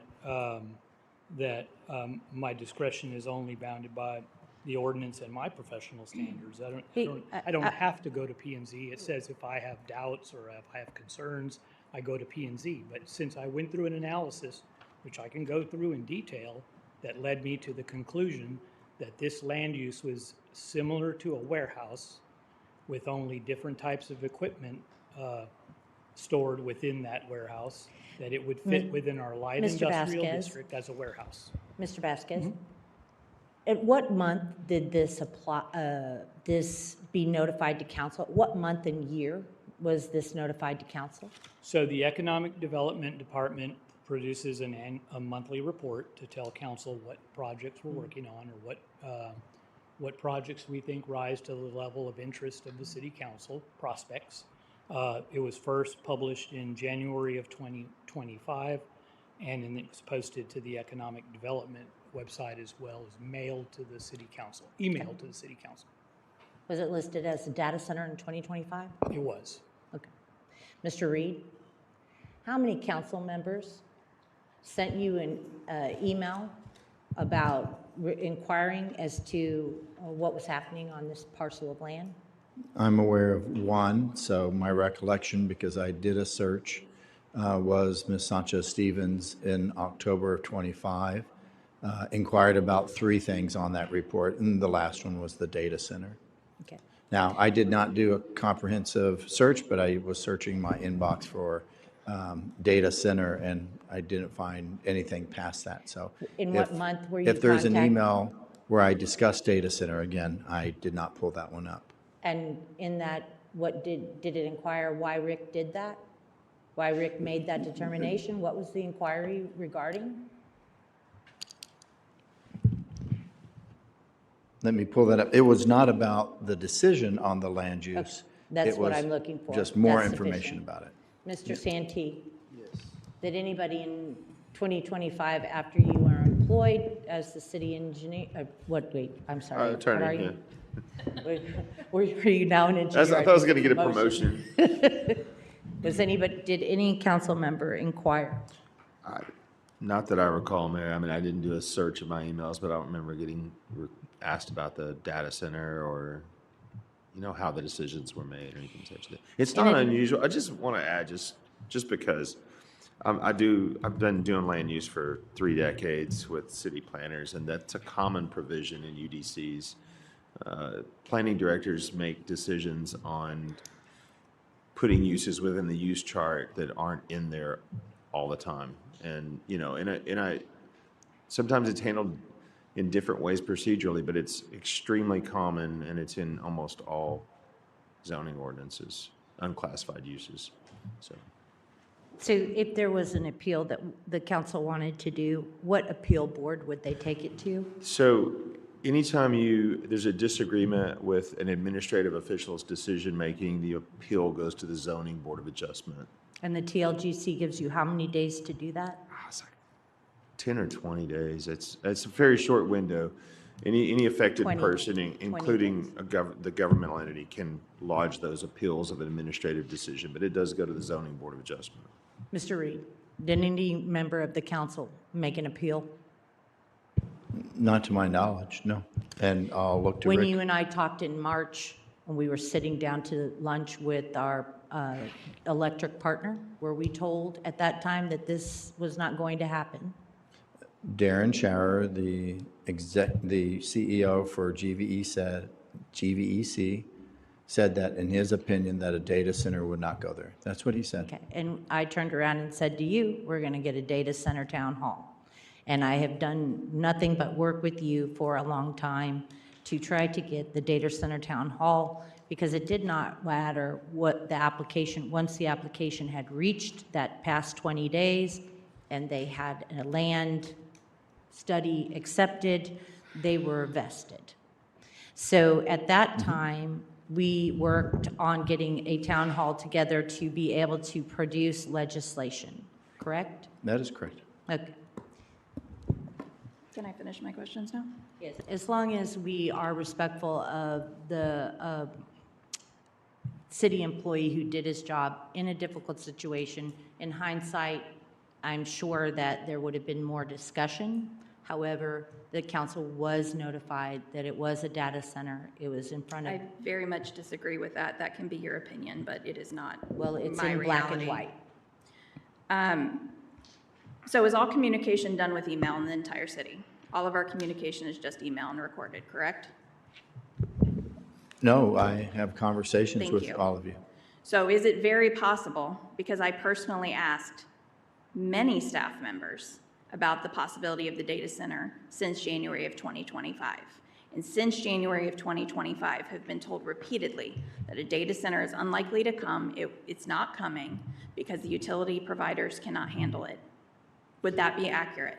That would be accurate, and I That remember. is not, I would No, no. vehemently disagree with that, because in June of this year, I mentioned to you that we were going to have a data center town hall, and that the primary reason that I was doing that is because of the EDC notification. I said in June to this body, in front of all of the videotape and everything, that we were doing a town hall. Nobody clutched their pearls. Nobody asked Because we additional. did not know. It was in black and white, and Could I as your legislative, finish my questions? yes, you may, but I would like you to stop not taking responsibility for your aspect of the job that we do as legislators, which is to read the documents that the staff has provided to us. They have a professional protocol which they have followed for over a year. You need to tone it down. To berate somebody for fulfilling their obligation when you have had over 12 months to bring it to the public's attention, to bring it to the city manager's attention, to bring it to your brand-new mayor's attention, is an egregious breach of professionalism. Okay, that is your opinion. Now, may I please finish without being interrupted every sentence I say? I'd Well, appreciate if you that. can treat the city staff with respect, yes, ma'am. Can you treat me with respect? I just did. No, you did not, but Well, okay. that's because you have feelings So- about it. What I am telling you is stop, that Kara. there is written. This is ridiculous. I Stop and agree. let me speak. It is my time to speak. Do not berate the staff, please. Stop interrupting me, please. We can go back and forth with this, and it feels like it's every meeting that you do this. Please stop. People are allowed to have other opinions than you. So, communication, I asked about this over the last year. The UDC rewrite started in January of 2025, is that correct? I'll say that's accurate. I'd have Or to. phase one, whatever we started, was in January of 2025. When the ordinance subcommittee asked about this and asked about regulations that we needed to put in place, one of the things that we were told was that we didn't need to worry too much about making changes to the ordinances unless it was emergent, because the UDC was being rewritten. So if the data center was an issue, then that we thought was actually going to happen, the ordinance subcommittee would have likely taken that to task and met as the ordinance subcommittee to make those changes. We were under the impression that there was no urgent risk of having a data center come. The EDC report, January 2025, there was a data center on that EDC report, and we did discuss it as a council, and multiple council members had concerns about a data center being listed on that report. Over the next year and a half, I did ask about the data centers, and I know other council members had asked about the data centers coming, and as Mr. Reed confirmed, we had been told repeatedly, even the mayor said up until March, that the data centers were unlikely to happen because the utility companies did not have the capacity for it. On Friday, what was that date that we met? A week ago? No, a week or so, a week and a half ago, Mr. Reed and Mr. Vasquez met with 3 council members the 17th to discuss the data centers. We had many questions, so I appreciate you meeting with us. Right. During that meeting, we asked about the EDC report and why the name was changed from data center to warehouse with server storage in March of 2026. Mr. Reed, you said during that meeting that you weren't even aware when you reviewed the March EDC report that you were not aware that it was the same data center when the name changed. So what I said is, when I review that monthly and then it goes out, I didn't connect the previous month said data center, but then it said warehouse with data storage, data servers. I knew what that meant. I'm just telling you, when we met on Friday, that's what I said. That you didn't connect, it was the same thing. Oh, yeah, absolutely. It's the same address and everything. Okay. So why was the name changed to warehouse with server storage? So let me pull up some information here I want to pull up. So I've only been invited to one ordinance subcommittee, so I wasn't familiar with those conversations regarding new uses in the UDC. I inherited the UDC project in January of 25, and since then I've never been included in an ordinance subcommittee meeting. Well, you should be. So ordinance subcommittee, take note. So in my evaluation of the land use, and as the project was going through site plan review, approval, the initial application was for a data center, and we ran it through our normal site plan review process through the multiple departments and multiple agencies. During that time, we communicate with the electric utility provider in order to pursue that certificate of availability of power. That's part of the process. Not a power contract, not a power commitment, not a dedication of service to that particular applicant. And so the applicant is pursuing their site plan approval. They really want to avoid entering into that contract with the utility provider because it is a contractual agreement that requires consideration and a large amount for a study to be conducted. And so the applicant was waiting till the very end of gathering all his approvals. Once he reached that point and we were ready to approve the project, I found out that there is not a data center land use within the Unified Development Code. I also asked about 4.4.7. I said, does the planning director in Cibolo, like many other cities that I've worked in, have authority to classify land uses? And that's when my staff identified 4.4.7. So I said, okay, I better go through a process and determine. I've never used that provision to insert new land use classifications into a code. It's always to find, as the city attorney was describing, you find similar land uses and you match them up to existing land uses that are already authorized. And that's the process that I went through. So I started off with the utility capacity review. I verified that the public water utility had an adequate long-term water supply and distribution capacity to serve the project. I did the same thing with the electric utility. We had conversations with their marketing people and said, are you going to be able to provide service to this data center? They would never say, we will commit to 50 megawatts. They would always say, we're working with them, because there's competition issues, and they're not going to tell us who they're providing their power till the very end when they enter a contract and the party that wants the power pays for a study for them to complete their analysis of connecting to their system. They're not going to tell us when they actually provide power to them. So we verified that sanitary sewer would be available, or that a package plant could be developed in the interim until sanitary sewer is available. We talked about industrial wastewater pre-treatment, and that it would be a requirement for this project for the water utility and the applicant to get together and have an approved industrial waste pre-treatment plan in place and monitored by the water utility. Then we went on and looked at the development to see if it met all of our normal regulatory requirements, setbacks, zoning, stormwater management, TIA, noise, lighting. We made them aware of the requirements, tree preservation, environmental and engineering reviews, and fire and life safety issues. Then I looked at the building design and construction analysis. So this image right here, we looked at the height of the building. Can you pull that up? Do we have AV people there?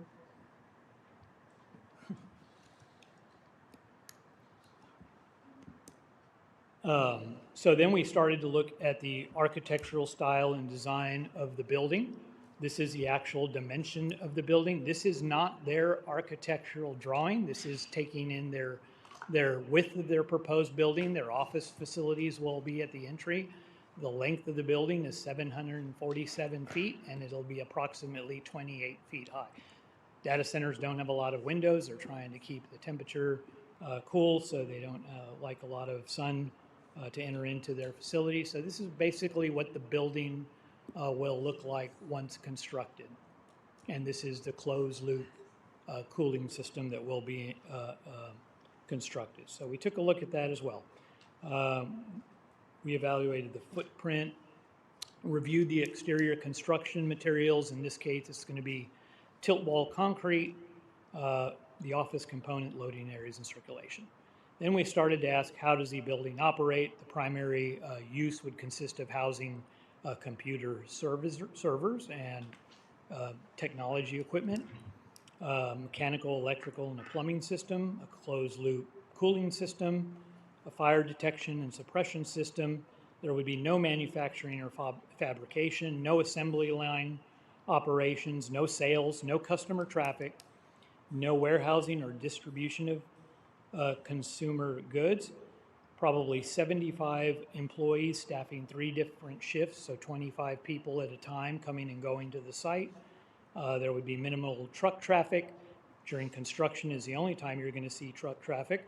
And what I learned today with my contacts in the city of Garland with their 3 data centers, they swap out the servers every 5 years, which in their case generates $2.5 million of sales tax. So you'll see truck traffic every five years, basically, other than small custodial deliveries. Compared it to anticipated impacts of traffic generation, employee density, parking demand, wastewater generation, solid waste generation, noise, air, outdoor storage, hazardous materials, operational intensity, and public service demands. Typically, they do not call the police or fire department or the EMS for just about anything.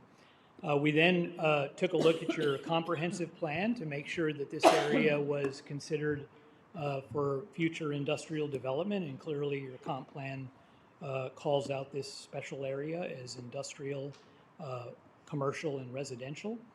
Your strategic economic development plan also recommends this area for industrial development, specifically calling out data-related services, and in one case, a data center. Your IH corridor plan, all approved by council, these plans, all recommend industrial land uses. So when I compared the proposed use with a general warehouse and a merchandise fulfillment center, and then I compared it to a cold storage distribution center and an automotive parts assembly facility, the data center in all cases ranks with the least impact on the surrounding area, with the exception of power consumption. I determined that the facility functions as a large industrial building housing equipment rather than manufacturing processes or inventory movement. The land use classification based upon the utility review, the environmental review, the building design analysis, the operational characteristics, the land use impact, consistency with the city's adopted plans, and an evaluation of similar industrial uses, I determined that the proposed use most closely resembles a warehouse type industrial building. Let me go back here. So in terms of water, I did a review. The closed loop system design is going to have 75,000 gallons of water and glycol. 75 to 120 is what I understand. GV Sud, not the city of Cibolo, will be providing the water. They can buy water at $8,000 to $12,000 an acre foot. They could transfer that water right anywhere from within the Edwards Water Underground District to GV Sud's pumping stations. That's about 325,000 gallons, and they could also lease water in the water marketplace. But GV Sud says they have enough water for this place. And on average, they're going to use 50 to 500 gallons per day just for regular use. One of the complaints we heard, and we knew about these things that data centers are facing, will they increase utility costs? GVC will be the power provider, not the city of Cibolo. There's an industrial substation that will supply this development. Then the industrial load, this came from GVEC, that their industrial load is independent from their native load. Their native load is 4,000 residential customer meters, their schools and their hospitals, so there are 2 different loads. The billing, it doesn't impact the billing of one, they're completely compartmentalized. GVC is not a power producer. They're merely they transmit and move into their retail customers, homes and businesses, power that they purchase from ERCOT and from bilateral contracts directly with generation suppliers like the city of Garland is a power generator. And really what we discovered is that industrial customers improve utilities, public utilities, M&O expenses. It's better to have one customer that buys a whole lot of power than just a bunch of residential customers. So here was the multi-department agency site plan that the process went through. And based on all that, your adopted plans, the area is zoned for light industrial. I looked at the data center, looked at the activities between a data center and a warehouse distribution facility. That's when I made the decision to change the classification from a data center to a warehouse with servers stored in it that would fit into our UDC as a warehouse. Okay, so you're confirming that this is comparable to a warehouse. The confusion sets in then in July of 2025. So initially there was, when I was first made aware of this at the beginning of July, a month or so after it had already been approved, is when council's finding out. But there was an initial thought that this was rezoned to industrial in July of 2025. It was not. It was zoned industrial in 2016 for the go-kart track, not an issue. But in that rezoning in 2025, July of 2025, which was rezoning area surrounding this from the Muir development to industrial to match our comprehensive plan, to match the future land use, all those good things, that P&Z approved, that council approved. That rezoning happened. But in those memos for those public hearings, the background for those public hearings, the uses table provided in those public hearing notes said that warehouses required a special use permit or a conditional use permit. When was that crisscross there? Because I can pull up the memo right now and show you. Yeah, I don't know why we would typically clip our land use tables right out of our UDC. In a mirror, it would be a cup. And maybe that was the case. So you got, backing up to 2025, when we had a prospect that is looking at Cibolo for a potential distribution center, they needed to have light industrial zoning on their track. And so when we came to council, we said there is a zoning district called mixed use real estate, or mixed use Muir. And so if you go to the comprehensive, or to the future land use plan, Muir is mixed development like the Pearl district in San Antonio. And so I don't know what planner or what team came to the city of Cibolo and said, you're gonna have Pearl-like development on I-10, and convince that council to incorporate that into their long-range plan. But we're seeing the market wants light industrial. So we came back to council and we said, can we down or rezone all the Muir district to light industrial? Went through the P&Z. The P&Z recommended yes. The city council said that makes sense. And so we abolished the Muir. So maybe it was a Muir that required the cup. We've never said that light industrial was going to require a cup. Well, I can email you these memos or the cover sheets that were for the public hearings at planning and zoning and at council in June of 2025 that say that light industrial warehouse requires a cup or a sup. There's 2 columns, and it's in the column for requiring a cup or a sup. So there is miscommunication that was put forward to council on that and the public. So I'm not questioning the rezoning in July of 2025. That did go through council. That did go through P&Z. It was unanimous. It did make sense. It did align with everything. That was totally done fine.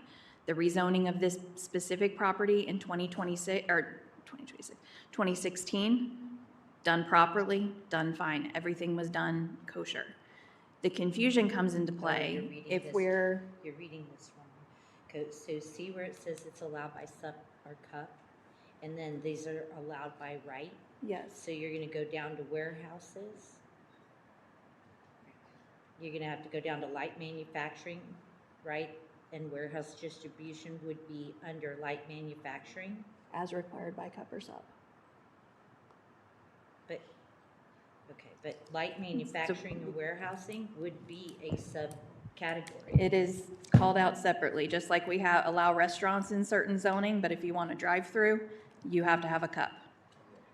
So there's different requirements and there's different cups, different special use permits for different pieces. While the whole may be allowed, if you want to add something special onto that, you do have to get a special use or a conditional use permit. So there was confusion in that. I also personally would not consider a data center a warehouse. I understand the research that you did into that and the background that you did and how you compared it. I appreciate that level of research. What I don't appreciate is that council was not made aware of any of this. Yes, it was in the EDC report listed as a data center. When asked verbally, because I didn't email it, but I did ask multiple times. I had multiple people who I know living off of Bolton Road who asked about it, and I would ask about it, just like I do with many other things. At council meetings, if I get here early, I'll walk up to staff and I'll say, hey, what about this? What about this? Not everything is documented in an email. There appears to be in your UDC section 13.3 light industrial, there's two categories, I-1 uses allowed by right, and that lists light warehousing and distribution, research and development. And then there's I-1 allowed with a cup, that's general contractor services, sand, gravel, stone, and petroleum extraction and convenience storage. Yes, So that is what the UDC says, but if you look at those memos for the public hearing, that is not what those memos say. So that's what I was pointing out. Mrs. Cunningham and Mr. Vasquez, I pulled up the last meeting in July of '25 for the mirror rezoning. That's in the packet. The public hearing for planning and zoning was in June, but we also had public hearings for council. And that's what I'm pulling from is the city council's packet. Okay, well, I will send you this one because I don't think we're looking at the same thing and it's not going anywhere. So had council been made aware of this, we have things that go on that EDC report all the time, right? They're under pre-application for a very long time and then they fall off. We had Matangas on there for a very long time. We've had Dorado at Cibolo Crossing, which finally is making some progress, but we have a lot of projects that stay on there for a long time and fall off. When businesses come to Cibolo and they talk to our staff, they ask questions about zoning, they ask questions about design, all those good things, they get put on the list. It doesn't necessarily mean that they are tied in and going to come for sure, especially on that first page when they're pre-application. So when council is told multiple times, every time we ask, whether in writing or not, that it's unlikely to come, we're not going to get it, the utilities can't support it, why would a council member assume that it is coming? And had we been given more concrete information, and if you didn't know until April, that's totally fine. Maybe you didn't know. Maybe it sprung up all of a sudden. We don't get to determine utilities. The utility companies give those certificates saying, yes, we can serve this, or yes, we will serve this. We don't determine that unless it's Cibolo water, and then we do. But if it's outside water or outside electricity, we have no say over that. I 100% understand that. My concern is that council was not, we were not asked about the zoning at all. When planning and zoning was also not asked about the zoning or the allowable use. When it does say that, yes, you can approve it. You didn't do anything wrong by approving it. You followed the rule. But it also says that you could have asked planning and zoning, and that was decided not to do. And that was a missed opportunity. The second thing is that council could have been told closer to when this was approved. It is really unsettling as a council member to get angry calls, angry people showing up your door about a data center that you approved that you had no idea even existed, because what you've been told over the last year and a half is that it would never happen. And that's what happened with this. Those EDC updates stopped coming after March. We didn't get anything. July, I get a note, someone sending me an article saying that a data center was approved, and the data center company put that article out on June 1st.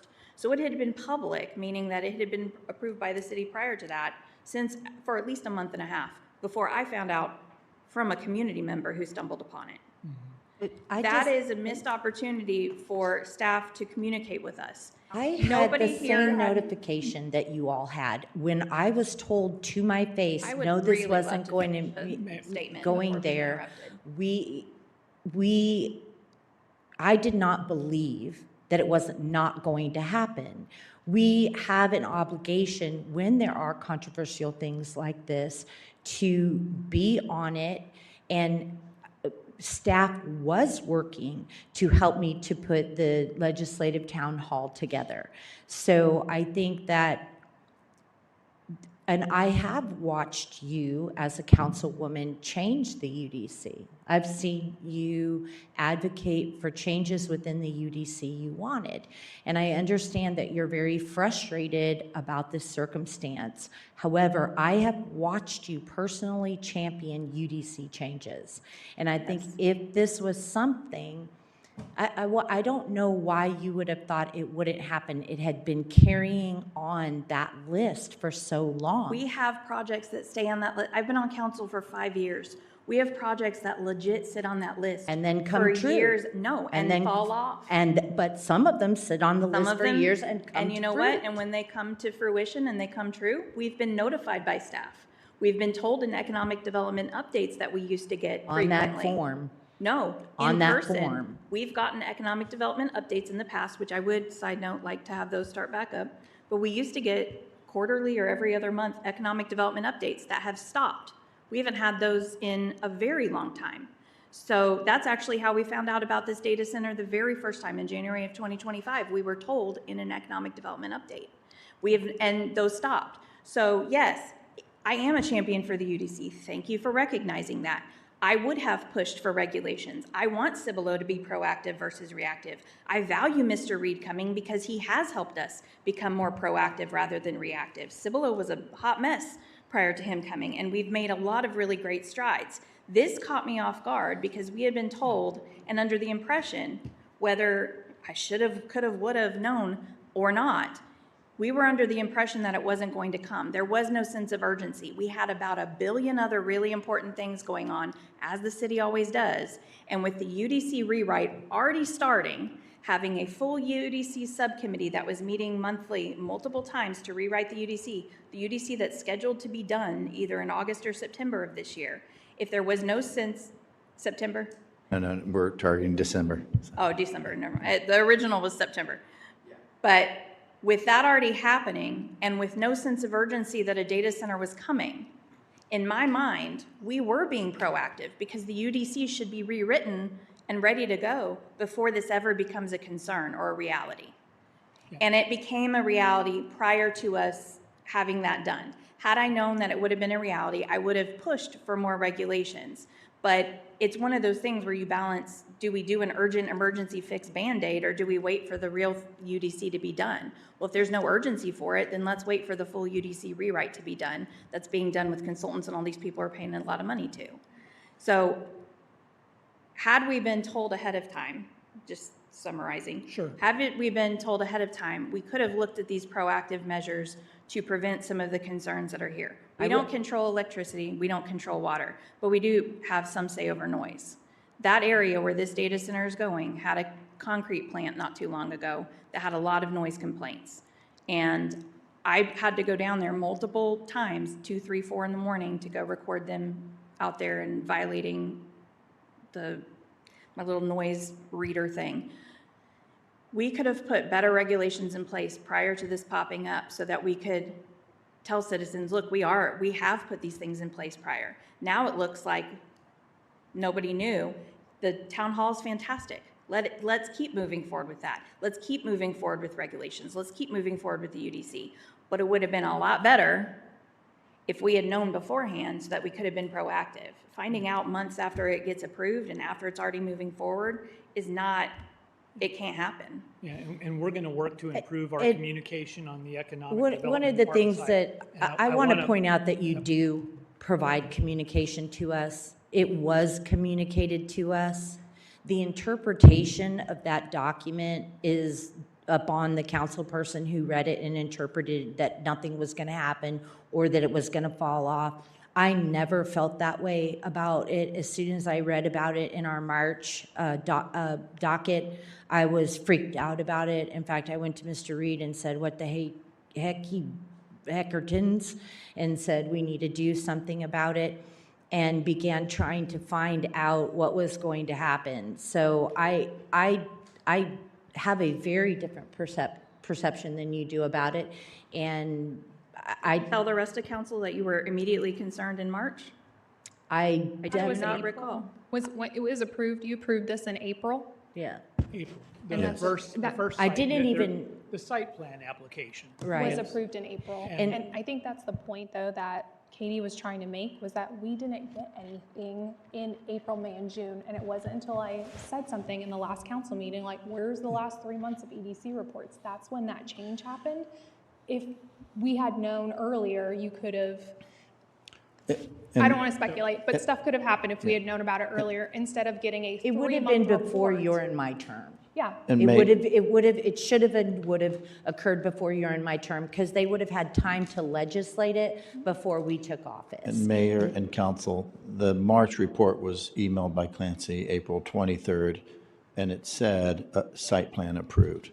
So, Yeah, but the point is, So they kind from of were included. January of '25, that's the point I'm trying to make. From January of '25, before you and I even came into office, there was plenty of opportunity to have the town hall and to begin regulating. And I think it is, I understand your perception of it, Katie, but I don't believe that anybody did anything nefarious or that, well, or I never said that they did anything Well, nefarious. What I said was, is we there were not was told. allegations of, in other arenas, that they did not tell the truth, that they prevented you from knowing this. I myself received a text message that indicated that I lied. So all of this is born out of the frustration, and I get it. I get frustrated with myself when I miss things. I think that it can be disheartening. I know it's really convenient to point fingers at council members who were here prior to your term. I understand it. It's easy. You can point fingers. I know that you're for this data center. Totally fine. What I'm saying here, and what I've said tonight, is this was approved under the UDC. It was allowable. Katie, It was the one that approved had with the known zoning. for The over zoning a was year there. was you, and you did nothing about it. I and did now do I'm- something about it. Are you psychic I'm now? Because going that's to amazing. actually ask Mrs. Patterson, is there any further questions that you would like to have? Oh, yes. May I ask a question really quick? And I just want to say that I understand the very difficult position that we're in. There is a lot of speculation. We could say staff did better, and also I could say that council could have done better too. I think everything could have been done better. I feel like Absolutely. we owe it to our community legislatively to move here forward. Being that this, the applicants, they pretty much have vested rights according to our ordinances. I'm just curious, are we able to go and have conversations with this developer and say, would they be open to any recommendations at this particular point? I don't want us to come across as hostile.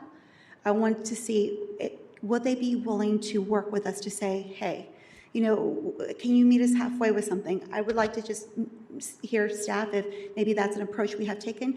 But moving forward, now we have the opportunity to learn from this situation and really create some good regulation in our UDC code. I believe the developer is willing to sit down with the city representatives from the council, city management, and talk about the design of their facility, and are willing to make adjustments in order to be a good member of the community. I would also like to, first of all, I'd like to apologize for any lack of communication. That's certainly not something we want to do as a department. We want to be transparent. We want to earn your trust. We want to work with the council to build a Cibolo that you envision through your plans and through your documents. This document, your UDC, is far from perfect that was adopted in 2013. It looks like it's been a compilation of cut and paste from a number of cities by a number of different planners and attorneys and stuff shoved into this document over time. I've never seen a code adopted in this fashion over this time period. It's usually a 7 to 10 year, you adopt it once, you maybe make some updates, and then you re-adopt another 7 to 10 years later. I don't know why y'all do this here, but still trying to figure that out. There's gaps, there's inconsistencies, there's things that are not following state law that didn't catch up when the legislature changed the rules in the local government code. They weren't incorporated into this document. I've done at least 5 UDCs for 5 different Texas cities. We're doing yours on a shoestring. We're spending $250,000. Typically, this is $1 million to $1.5 million project that involves legal review, engineer review, and planning review. And we are trying to figure out how to do that with $250,000. So the product we deliver you in December is you're gonna get it. I'm not gonna call it perfect. I'm gonna say it's gonna require a lot more work and review by the engineer, the legal, and the planners over time as we improve that document. It'll be better than this thing, but it'll be a work in progress. And I want to make a statement of fact. The ordinance subcommittee is not addressing UDC issues at all. That is a UDC committee, and that is involved in that. The ordinance subcommittee is dealing with things like standalone vape shops, the motorcycle helmet. So at this time, that is not something we are addressing. There's a UDC committee specifically for that. The ordinance subcommittee is not handling that. I will say, just to wrap this up, and I told Rick and Mr. Reed this, that it was a missed opportunity not to bring it to our attention when I feel that me as a new council member coming in January, there's been other things that have been brought to my attention, and I feel that this was on the same level as that, and it should have.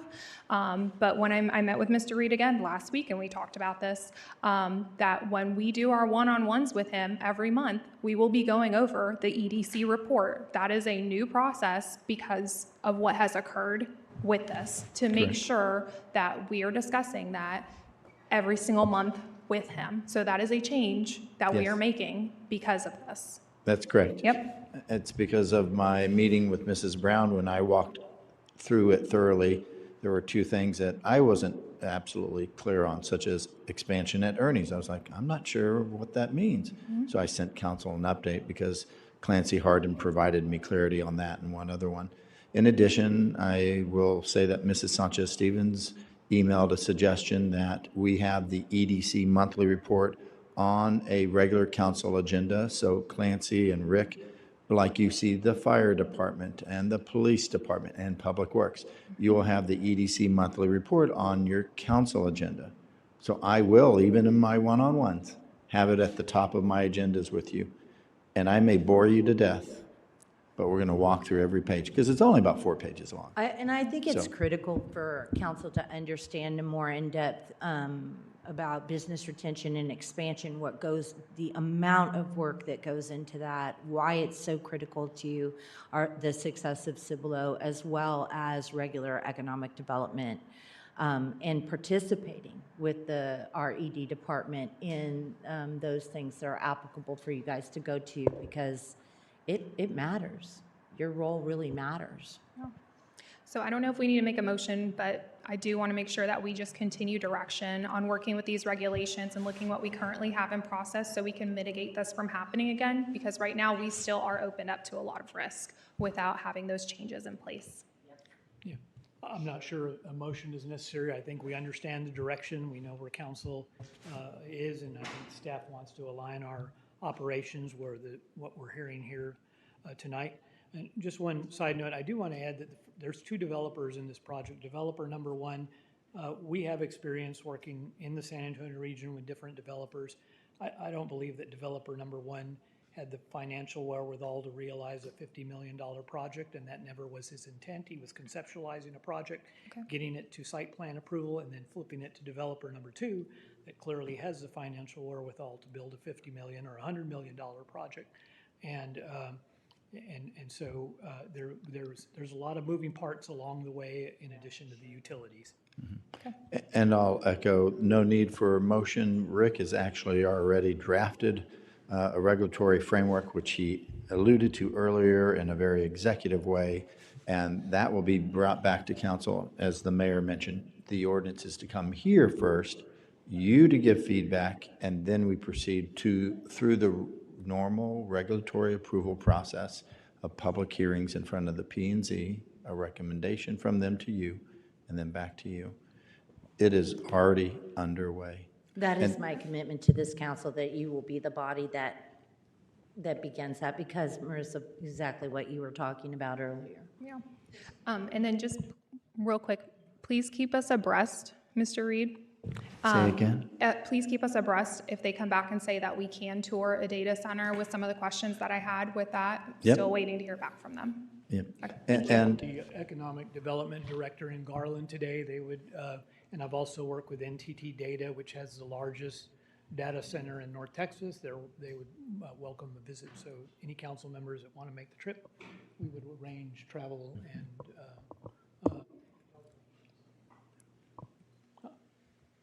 We can work with Greater San Antonio Chamber. Mr. Webster is the CEO of that chamber, just took a tour of a data center, I think last week. So there's closer ones to that too. And to touch on the reporting, we're working internally on automating what pulls from our permitting and planning into a GIS type thing where it's real time. So we're working through that's to be determined. All right, thank you. Yes, and I appreciate you guys trying to accommodate and make sure that the process is improved. Thank you.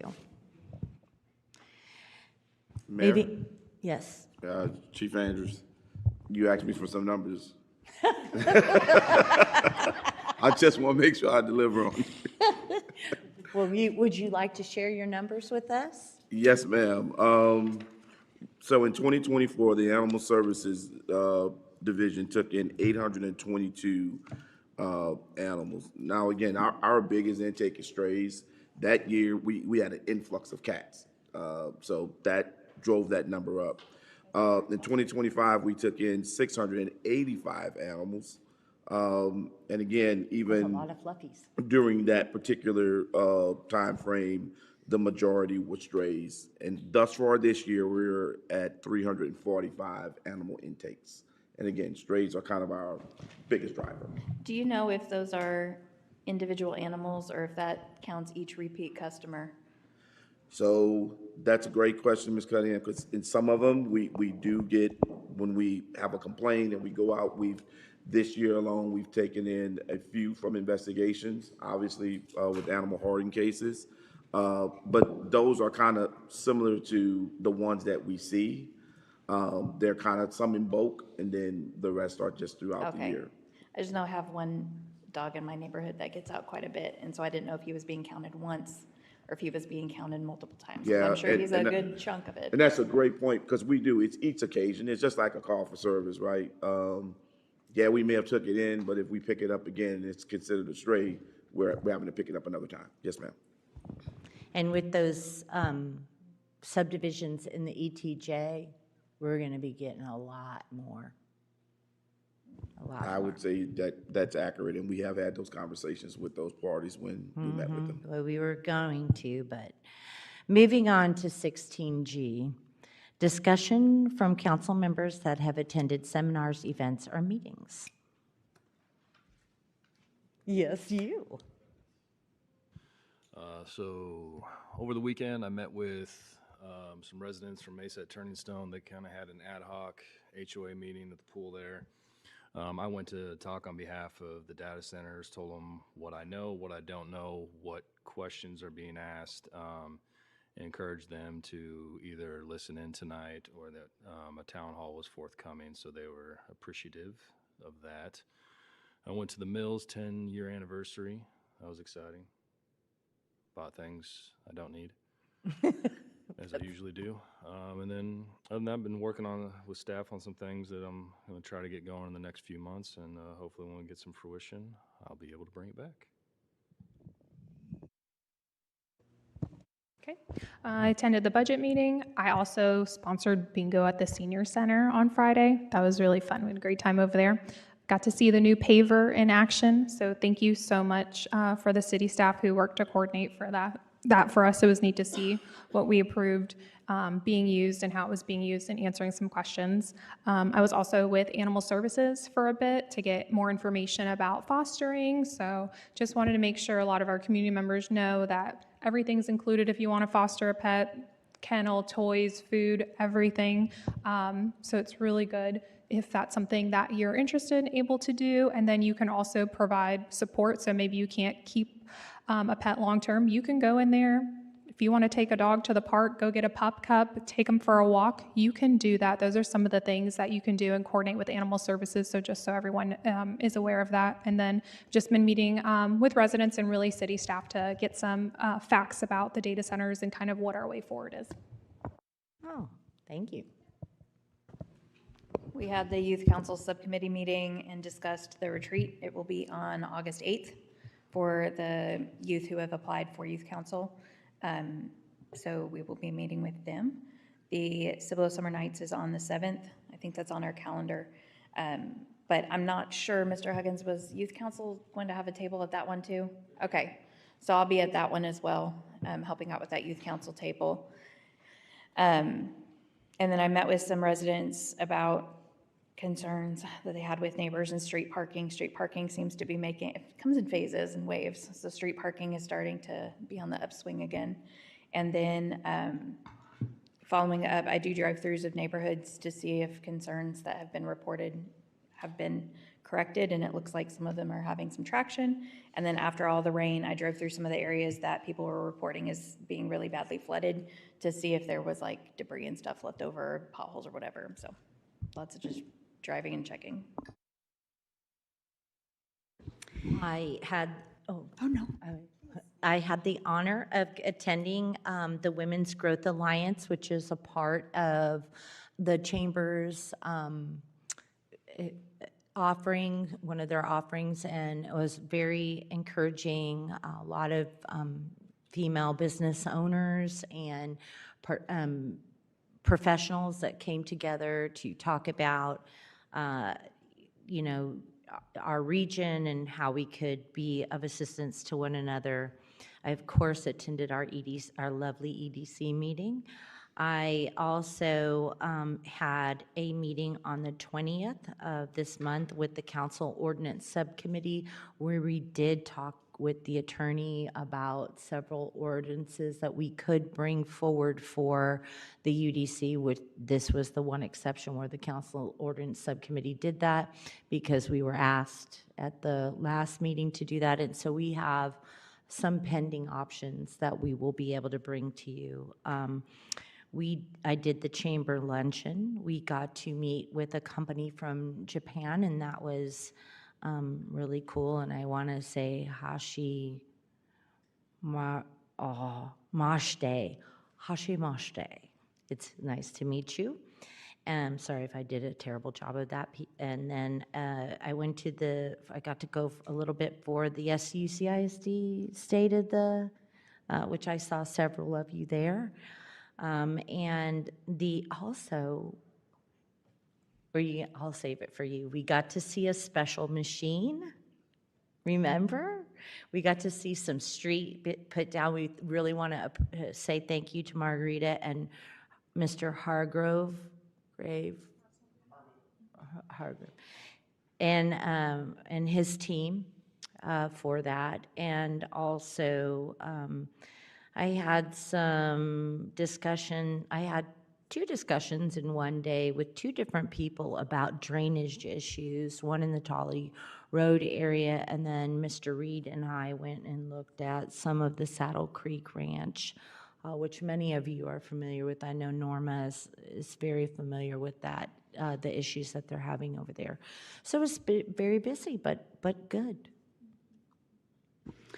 I believe, Mary, you forgot that we also were able to attend the Christus Health Physical Therapy Solutions ribbon cutting here in Cibolo on Cibolo Valley Drive.